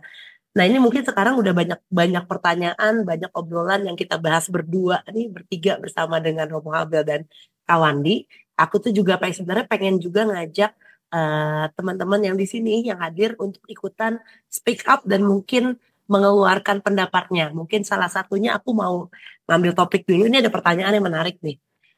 Dari Francisca Romana, Mimin Maja, mau tanya Kak, gimana ya caranya membuat anak-anak OMK yang usianya belum sampai 20-an untuk tertarik membantu Komsos atau kegiatan OMK? Atau mungkin tadi juga ya, gimana caranya, tadi masih nyambung dengan pertanyaan di atas, dia juga tanya gimana caranya supaya mau ikutan terlibat bermisi digital nih, kan di Maja apalagi yang baru mau dibangun nih. Soalnya di Maja masih kesulitan karena masih banyak belum menetap padahal gereja sedang dibangun. Nah, mungkin kalau kayak gini aku juga mau ngajak teman-teman di sini. Aku tahu ada beberapa peserta acara nongkrong digital hari ini yang memang praktisi, yang memang aktif secara digital, yang memang banyak ngebantu akun-akun, jadi mimin di akun-akun Katolik gitu. Mungkin bisa sharing juga kali ya, aku mau ngajak sharing juga di sini kalau berkenan. Aku mau minta Rae boleh nggak mau bercerita sedikit nggak? Terutama mungkin relate juga dengan tadi pertanyaan, gimana sih kamu kan punya pengalaman sebagai orang yang aktif ya? Bisa ceritain dikit dong sekarang aktivitas kamu itu ngapain aja di digital, bermisi digitalnya, dan terus mungkin boleh kamu kali yang menjawab pertanyaan tadi Francisca Romana, gimana caranya membuat anak-anak OMK lain tertarik untuk mau membantu secara digital. Silakan, boleh kenalin diri dulu dikit ya. Thank you Kak Sarah. Sebenarnya dibilang aktif juga enggak juga. Cuman aku merasa kayak aku pengen pelayanan, tapi di sisi lain aku juga pengen tetap di bidang digital gitu karena ngerasa enjoy aja gitu untuk bekerja lewat digital. Sampai pada akhirnya aku nemu kalau teman-teman tahu YouCat, aku aktif di sana udah 5 tahun. Tapi memang full online. Itu masih sebagai volunteer sih sebenarnya. Jadi sebagai desain grafisnya, kendalanya juga cukup banyak sebenarnya karena aku tuh sebenarnya nggak yang paham banget materi tentang Katolik, jadi agak bingung juga visualnya harus seperti apa, tapi banyak belajar juga dan ternyata aku di UKED pun bisa belajar kalau kita bisa belajar iman Katolik tuh dari sisi anak muda tuh bisa banget. Jadi kalau ngelihat akun-akun lain yang masih formal-formal aja, terus sebenarnya enggak juga kok belajar iman Katolik juga bisa dari keseharian gitu. Oke, nah saya sendiri kan kalau boleh ceritain dikit berarti di UKAT itu ngapain aja sih, apa yang kamu kerjain sih berarti? Dan kenapa kamu memilih ke situ gitu? Apa yang kamu rasain ketika ngerjain itu? Lebih ke desain konten-kontennya aja sih Kak di IG gitu. Nah, kamu kan sebagai anak Gen Z nih ya, sebagai tadi anak muda yang beneran natif digital nih Romo, ini ada contohnya di sini yang emang adalah anak natif digital yang memang tertarik di digital dan akhirnya terjun bermisi jadi volunteer di UCAT untuk membuat pewartaan secara digital. Nah, tadi ini boleh kamu yang ngejawab deh kayaknya, Rae. Nih, gimana sih caranya membuat, tadi kan pertanyaan nih, gimana caranya membuat anak-anak OMK yang usianya belum sampai 20-an untuk tertarik membantu Komsos atau kegiatan OMK atau membantu bermisi secara digital. Nah, coba kalau kamu yang jawab dari pengalaman kamu sendiri, gimana Rai menurut kamu? Kalau pengalaman aku sih fokus kita mau belajar iman Katolik itu untuk apa dulu sih Kak? Karena aku juga awal-awal mau masuk jadi volunteernya YouCat pun dulu kayak gitu. Dan pada saat itu kebetulan juga pas lagi pandemi, jadi butuh aktivitas tapi bingung gitu. Kalau misalkan organisasi takutnya lebih sibuk atau gimana gitu. Kalau misalkan aku milih untuk YouCat, kok rasanya jadi ada feel yang berbeda gitu. Dan kebetulan juga memang di YouCat saat ini aku yang paling muda sendiri sih. Kamu paling muda sendiri berarti. Iya. Terus apa yang kamu dapatkan dengan 5 tahun membantu bermisi di dunia digital? 5 tahun kayaknya kamu yang paling lama di sini deh kayaknya berarti. Cukup bisa belajar banyak sih Kak. Jadi bisa belajar iman Katolik itu seperti apa dan kita tuh sebenarnya bisa melayani itu juga di mana aja gitu dengan cara apa aja, bahkan dengan passion kita pun itu juga bisa banget. Wah, thank you Rai. Pernah ada ngalamin kendala nggak? Kendalanya sih karena YouCat juga base-nya itu di Surabaya, jadi kita tektokannya susah sih Kak. Oke, kayak gitu. Thank you Rai udah sharing ya. Terima kasih banyak. Thank you Kak. Ya tadi ini berarti Rai merupakan salah satu memang contoh anak muda yang digital natif yang memang sudah fokus berkarya di digital dan kita emang kayak butuh yang lebih banyak seperti itu ya Romo dan Kawandi ya. Tinggal sekarang memang PR-nya berarti gimana caranya untuk membuat anak muda lebih berani dan lebih tertarik. Mungkin di sini juga sekalian sambil kita punya sesi beberapa mungkin sekitar 5 menit sampai 10 menit, aku pengen mungkin juga memancing diskusi di sini dengan pertama mungkin anak muda yang bergabung di sini. Aku ngeliat ada beberapa nama yang aku kenal kayak Ella, kayak Aneh, kayak ada beberapa nama lain. Boleh nggak sih kalau kalian juga bisa sharing tentang kalian sebagai anak muda, kalau sekarang kalian mau bermisi di digital, kendala apa sih yang kalian rasain sekarang dan apa sih kalian butuh penguatan seperti apa untuk bisa lebih apa ya? Lebih niat atau lebih teguh untuk bisa bermisi di digital. Mungkin seperti gitu. Mungkin aku mau sharing kalau Aneh mungkin ya, Aneh mau sharing nggak kalian? Bisa sharing. Halo. Halo Ane. Nih, apa Oke. namanya?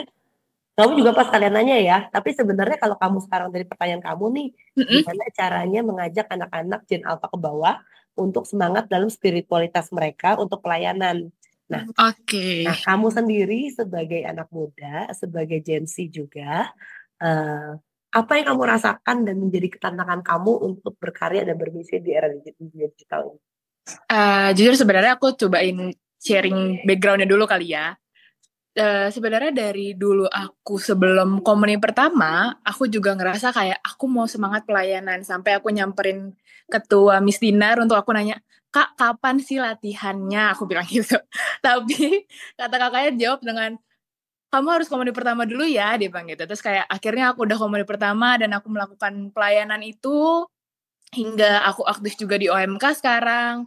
Nah, aku merasakan benar-benar sangat berbeda dengan generasi yang sekarang, karena ketika di generasiku, kita yang sepantaran ini semangat sekali untuk melakukan pelayanan tersebut tanpa ada paksaan ataupun ada dorongan dari orang tua. Jadi dari diri kita sendiri pun sudah semangat gitu. Jadi ketika didorong dengan orang tua, dengan lingkungan sekitar, teman-teman, jadi itu lebih mudah masuk ke dalam kepelayanan ataupun misionaris tersebut gitu.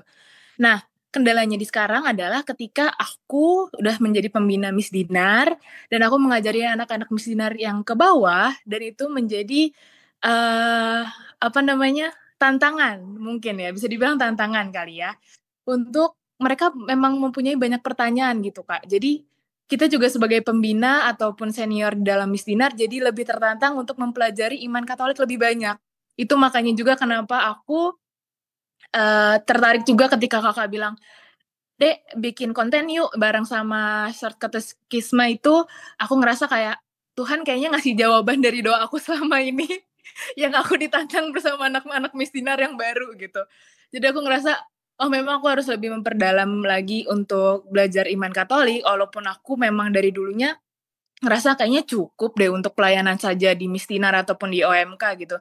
Ternyata di zaman yang sekarang tuh di digital, walaupun aku juga sering ngelihat Kawandi di FYP TikTok aku dan Kak Welma.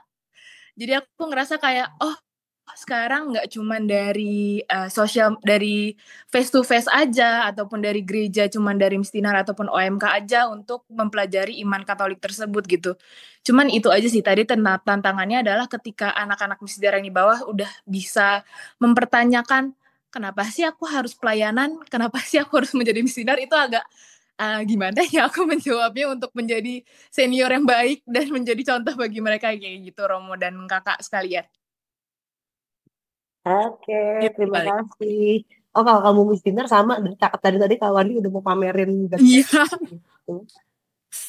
Oke, thank you apa namanya? Thank you banget ya, Ane udah cerita apa yang menjadi motivasi untuk sharing juga dan apa yang kendala yang dialami sebagai anak muda sekarang. Dan kita sih thank you juga buat Ane, itu salah satu yang ngebantuin kita untuk berapa kali bikin konten di Pastoral Digital, dan semoga abis ini Ane juga bisa lebih sering berkonten untuk dirinya sendiri. Amin, semoga. Menjadi salah satu misionaris digital yang aktif berkarya juga gitu.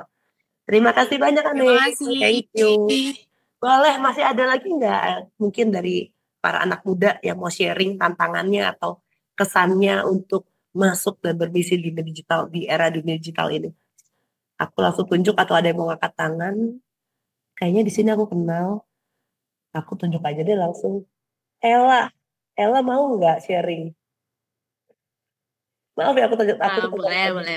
Oke. Kalau dari aku mungkin aku lebih pengen nge-share masalah tantangan yang sempat aku hadapi gitu ya Kak. Jadi untuk mulai istilahnya berkatekese atau sharing di sosial media mengenai iman Katolik itu menurut aku nggak gampang ya, karena pastinya kita bermutual di sosial media itu kan nggak cuma saudara seiman, kan pasti ada beragam macam orang juga. Nah, waktu itu pada saat aku struggling atau pas takut untuk mulai tuh, itu juga sempat dipicu atau istilahnya kalau api itu dinyalainnya sama Kak Sarah, karena waktu itu pada saat aku berangkat Indonesian Youth Day, awalnya aku nggak kepikiran sama sekali buat cerita sharing sama sekali kan. Tapi akhirnya aku dikuatin sama kasirnya, udah cerita aja karena sebenarnya banyak banget orang yang belum tahu. Istilahnya yang tahu tuh ya cuma kita-kita aja. Banyak banget teman-teman OMK yang belum tahu sebenarnya oh ada IED, apalagi lebih ke eh, hal-hal yang lebih struktural, misalnya kayak oh ada beragam macam romo loh, ada romo paroki, ada romo komisi, romo keuskupan, itu ternyata ada beragam. Dan aku tahu karena aku juga sering ngobrol sama teman-teman OMK kan bahwa oh banyak juga ternyata kesadaran yang belum mereka dapat. Akhirnya itu memicu juga oh oke deh aku mencoba untuk bercerita di story waktu itu di story IG. Dan tadi aku juga dengar kata Kak Wandi bener banget bahwa yang pertama-tama itu pasti nggak bagus, pasti jelek dulu, pasti kayak sekarang kalau aku baca aduh kok ceritanya kayak gini ya, aduh kok kurang lengkap, banyak detail yang nggak dimasukin, banyak ekspresi yang belum tercurah di sini gitu. Tapi aku malah hampir kecebur ke masalah yang dulu lagi, yaitu adalah aku takut mulai karena kayak apa yang mau diceritain ya, kan kelihatannya cuma gini-gini doang, apa sih OMK wilayah atau mungkin kayak oh join acara paroki, kelihatannya cuma gitu-gitu doang. Dan pasti ada juga rasa ketakutan lah di dalam diri aku kayak ya apa sih nanti orang bisa bilang kayak apa sih lu sok keren banget, kita semua juga ngelakuin kayak gitu kali, atau banyak mungkin orang-orang yang melakukan banyak hal keren tapi nggak diposting gitu, kenapa sih apa-apa diposting gitu. Kalau dari aku mungkin itu sih Kak, jadi eh yang mungkin menjadi masalah banyak orang juga adalah omongan orang lain, bahwa apa ya penilaian orang lain lah gitu, kok dia cuma kayak gitu doang udah di share, atau ih so suci deh gitu, gitu aja sih. Dan mungkin teman-teman yang lain juga merasakan juga bahwa sharing iman apalagi dari sosial media pribadi itu tricky dan struggling lah gitu, gitu Kak. Oke, thank you Ella. Gimana Kak Wandi menanggapi, setuju nggak dengan concern dari Ella bahwa sharing iman dari akun media sosial pribadi itu challenging? Iya, tentu saja ya. Benar banget tuh kata si Ella tadi. Yang follow kita tuh nggak hanya dari iman Katolik kayak gitu. Bahkan kadang teman-teman yang masa kecil kita ya, yang kayak tahu kita bagaimana gitu. Kita, nge-share kayak gini lu. Kok tiba-tiba nge-share Katolikan lu kayak gitu. Ya memang tantangannya di situ. Tapi kalau kita tahu kebenarannya mah jangan sungkan ya, jangan ragu ya. Karena kan itu juga sesuatu yang baru, itu kita harus terbiasa dulu untuk bisa lebih enjoy. Dan yang paling penting mungkin ketika kita nge-share itu apapun itu konteksnya, mau iman Katolik, mau pewartaan apapun, hal-hal positif apapun, jangan lupa kita menyimpan diri kita, atau kita harus menemukan diri kita di konten tersebut begitu loh. Jadi kita tetap bisa ngerasa intim, ngerasa ini aku banget. Dan aku bisa pastikan sih kalau misalnya kita menyimpan diri kita di sebuah konten, atau kita menemukan diri kita di konten tersebut, di topik apapun itu konten kita bisa jadi lebih enjoy. Dan mudahan aku sih bisa sekonsisten ini gitu. Maksudnya aku bisa bertahan sampai 3 tahun ini karena aku ngerasa enjoy, aku ngerasa menemukan diriku di konten itu. Gitu aja sih. Jadi jangan takut. Thank you Kak Wandi. Ini kayaknya sharing Ella ini relate banget. Thank you Ella ya sudah mau berani sharing juga di sini di acara nongkrong kita bersama. Thank you. Oke, ini mungkin sharing Ella tadi juga jadi rangkuman juga bahwa mungkin ini tantangan ya, perasaan yang dihadapi yang mungkin jadi ketakutan dari kenapa anak muda punya keraguan untuk bermisi di era digital sendiri. Gimana memulai berceritanya dan kemudian gimana memberanikan diri untuk menerima persepsi masyarakat, persepsi publik ketika kita men-share ini di sosial media masing-masing, di sosial media pribadi. Tapi gak apa-apa, mudah-mudahan yang namanya bermisi berarti kan kita dengan bangga membawa identitas kita ya bagi orang Katolik keluar. Dan kadang-kadang mungkin sebagai hal kita tidak perlu bicara tentang Katolik, maksudnya kita tidak perlu yang selalu ngomongin Katolik atau gereja untuk men-sharing nilai-nilai Kristiani itu sendiri. Jadi kita bisa berbisi sebenarnya bisa dengan frontal menyampaikan atau dengan menyampaikan juga value-value atau nilai dari Katolik itu sendiri seperti cinta kasih, kedamaian, menjadi terang seperti itu. Oke, Romo Abel dan Kak Wandi dan juga teman-teman sekalian, ini nggak kerasa kita udah ngobrol hampir 2 jam di sini bareng-bareng. Thank you so much dan masih bertahan semuanya. Terima kasih banyak pastinya untuk teman-teman dan semuanya pada malam hari ini. Mungkin untuk penutup pembicaraan panjang kita pada hari ini, mungkin dari Romo Habel dan juga Kak Wandi bisa menyampaikan kata kata penutup mungkin ya, atau summary atau apa sih yang mau disampaikan pemungkasnya ke teman-teman semua di sini malam hari ini. Kak Wandi dulu. Pamungkas ya, to the bone. Pamungkas, to the bone. Ya aku nggak pernah berusaha untuk menjadi seorang guru untuk teman-teman. Aku di sini memang pure untuk cerita. Dan tapi di satu keyakinanku adalah kita jangan bermuluk-muluk sampai harus wah mewarta itu aku harus buat konten, mewarta itu aku harus gimana gitu. Dan harus ada output yang output yang bisa dilihat banyak orang kayak gitu, nggak mesti ya. Justru menurutku pribadi aku senang kutipan ada satu Romo dia bilang kayak gini. Setiap orang Kristen yang sudah menerima Roh Kudus itu dia adalah influencer untuk orang sekitarnya dalam lingkungan seperti apapun. Roh Kudus yang ada di dalam dirinya itu pasti menggerakkan orang lain juga untuk bisa merasakan kabar sukacita itu. Jadi paling enggak begitu kita hidupi, kita pasti sudah bisa berdampak untuk orang lain. Kayak gitu sih. Jadi jangan pernah meremehkan hal-hal kecil yang kita dapat, hal-hal kecil yang kita rasakan, karena setiap meskipun kecil itu bisa berarti besar untuk orang lain kayak gitu. Jadi jangan pernah meremehkan hal kecil tadi. Intinya pede aja.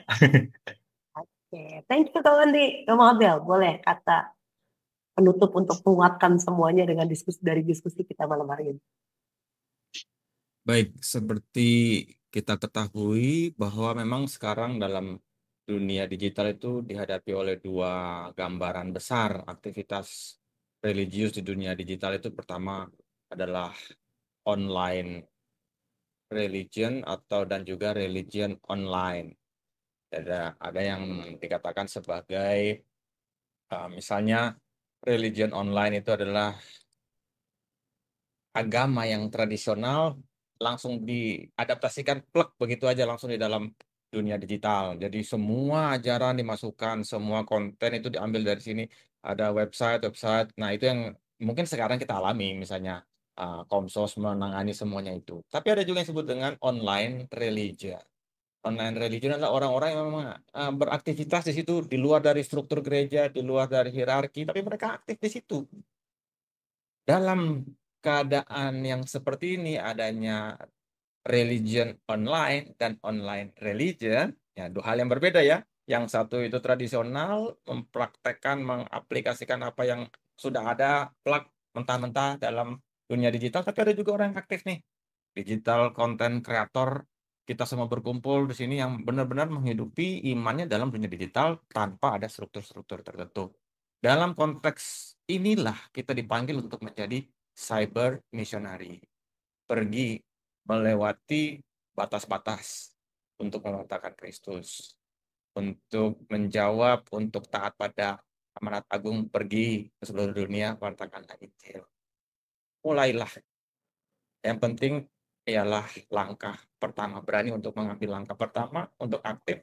Di situ kita berkolaborasi dengan yang lain. Saya kembali mengutip pesan Paus Leo supaya kita menjadi misionaris digital dalam hal mewartakan kasih dan harapan. Kalau Paus Fransiskus mengajak kita untuk menjadi missionaries of hope, pewarta harapan itu ialah menjadi misionaris dalam setiap segi kehidupan kita, dalam setiap langkah kehidupan kita. Dan demikian, dimanapun kita berada, kita menjadi misionaris, bahkan di dunia digital. Salam misioner, RDHC. Oke, terima kasih banyak Romo Abel. Sekali lagi terima kasih banyak Kak Wandi untuk ngobrol pada hari ini.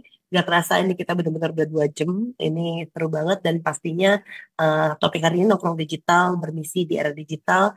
Edisi pertama itu tidak akan menjadi sesi yang terakhir. Kita akan mengadakan sesi nongkrong digital berikutnya Terima kasih untuk semua yang sudah hadir, ada romo-romo juga yang sudah hadir, ada suster, ada kayaknya ada fraterkah mungkin juga. Pokoknya untuk semuanya dan teman-teman semuanya OMK, ada juga yang sebenarnya tadi juga ada dari pembina OMK-nya itu sendiri. Pokoknya siapapun terima kasih sudah join semua di sini.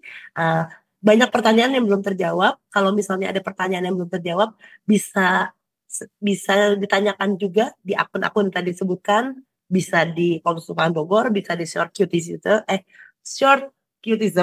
di Berita Umat, Short Cutism, nah bisa dimanapun, bisa ditanyakan lagi, nanti kita akan bisa sharing jawabannya juga di situ. Nah sebelum kita menutup acara pada malam ini, kita foto bareng dulu ya untuk kenang-kenangan kebersamaan kita. Boleh teman-teman semuanya kamera dinyalakan sebentar, biar kelihatan semua muka sukacita dan bahagianya. Dan kita bisa foto dulu, boleh dinyalakan dulu kameranya ya. Oke. Ini dibantu dari Jonsis, fotonya bisa? Ya. Siap. Satu kali, dua kali ya ini berarti ya? Boleh 2 kali. Oke, kita 2 kali. Oke, foto dulu yang pertama. Nyalakan dulu kameranya, senyum bahagia, senyum punya sukacita. 1, 2, 3. Sekali lagi. Sekali lagi boleh. 1, 2, 3. Terima kasih banyak teman-teman semuanya, para romo dan suster, untuk kebersamaan kita pada malam hari ini. Kita akan menutup dengan doa dan berkat yang akan dibawakan oleh Romo Abel. Sekali lagi sebelum tutup, aku reminder jangan lupa untuk sharing apa yang didapatkan di malam hari ini di Instastory masing-masing. Silakan tag di tadi akun-akun yang sudah disebutkan. Pantang itu di sana, nanti 2 sharing terbaik nanti akan kita berikan hadiah istimewa. Oke, baik, kita akan menutup acara rangkaian nongkrong digital kita pada malam hari ini. Saya persilakan kepada Romo Abel. Mari kita berdoa dalam nama Bapa dan Putra dan Roh Kudus. Amin. Tuhan, kami bersyukur atas rahmat kehidupan yang Kau berikan, rahmat juga teknologi yang kami terima sampai hari ini. Berkatilah kami semua agar dapat menggunakannya dengan penuh sukacita, dengan penuh kreativitas, khususnya dalam mewartakan Injil di dunia digital. Semoga kami juga berani mengambil langkah untuk menjadi pewarta Injil digital, misionaris dimanapun kami berada. Berkatilah kami semua Bapa dalam segala tugas dan tugas kami semua. Semoga malam ini menjadi berkat bagi kami dan kami pun senantiasa bersukacita dan terus-menerus berkarya bagi perkembangan misi gereja, khususnya bagi kaum muda, bagi dunia digital, dan dimanapun kami berada. Ini semua kami mohon dengan perantaraan Kristus, Tuhan kami. Amin. Benedicat vos, omnipotens Deus, Pater et Filius et Spiritus Sanctus. Terima kasih sekali lagi, terima kasih selamat malam teman-teman, terima kasih Romo Abel, terima kasih kawan. Terima kasih semuanya. Terima kasih semuanya sudah join. Juga Dr. Stefani dari Jakarta. Sampai jumpa di Terima kasih semuanya. Ya.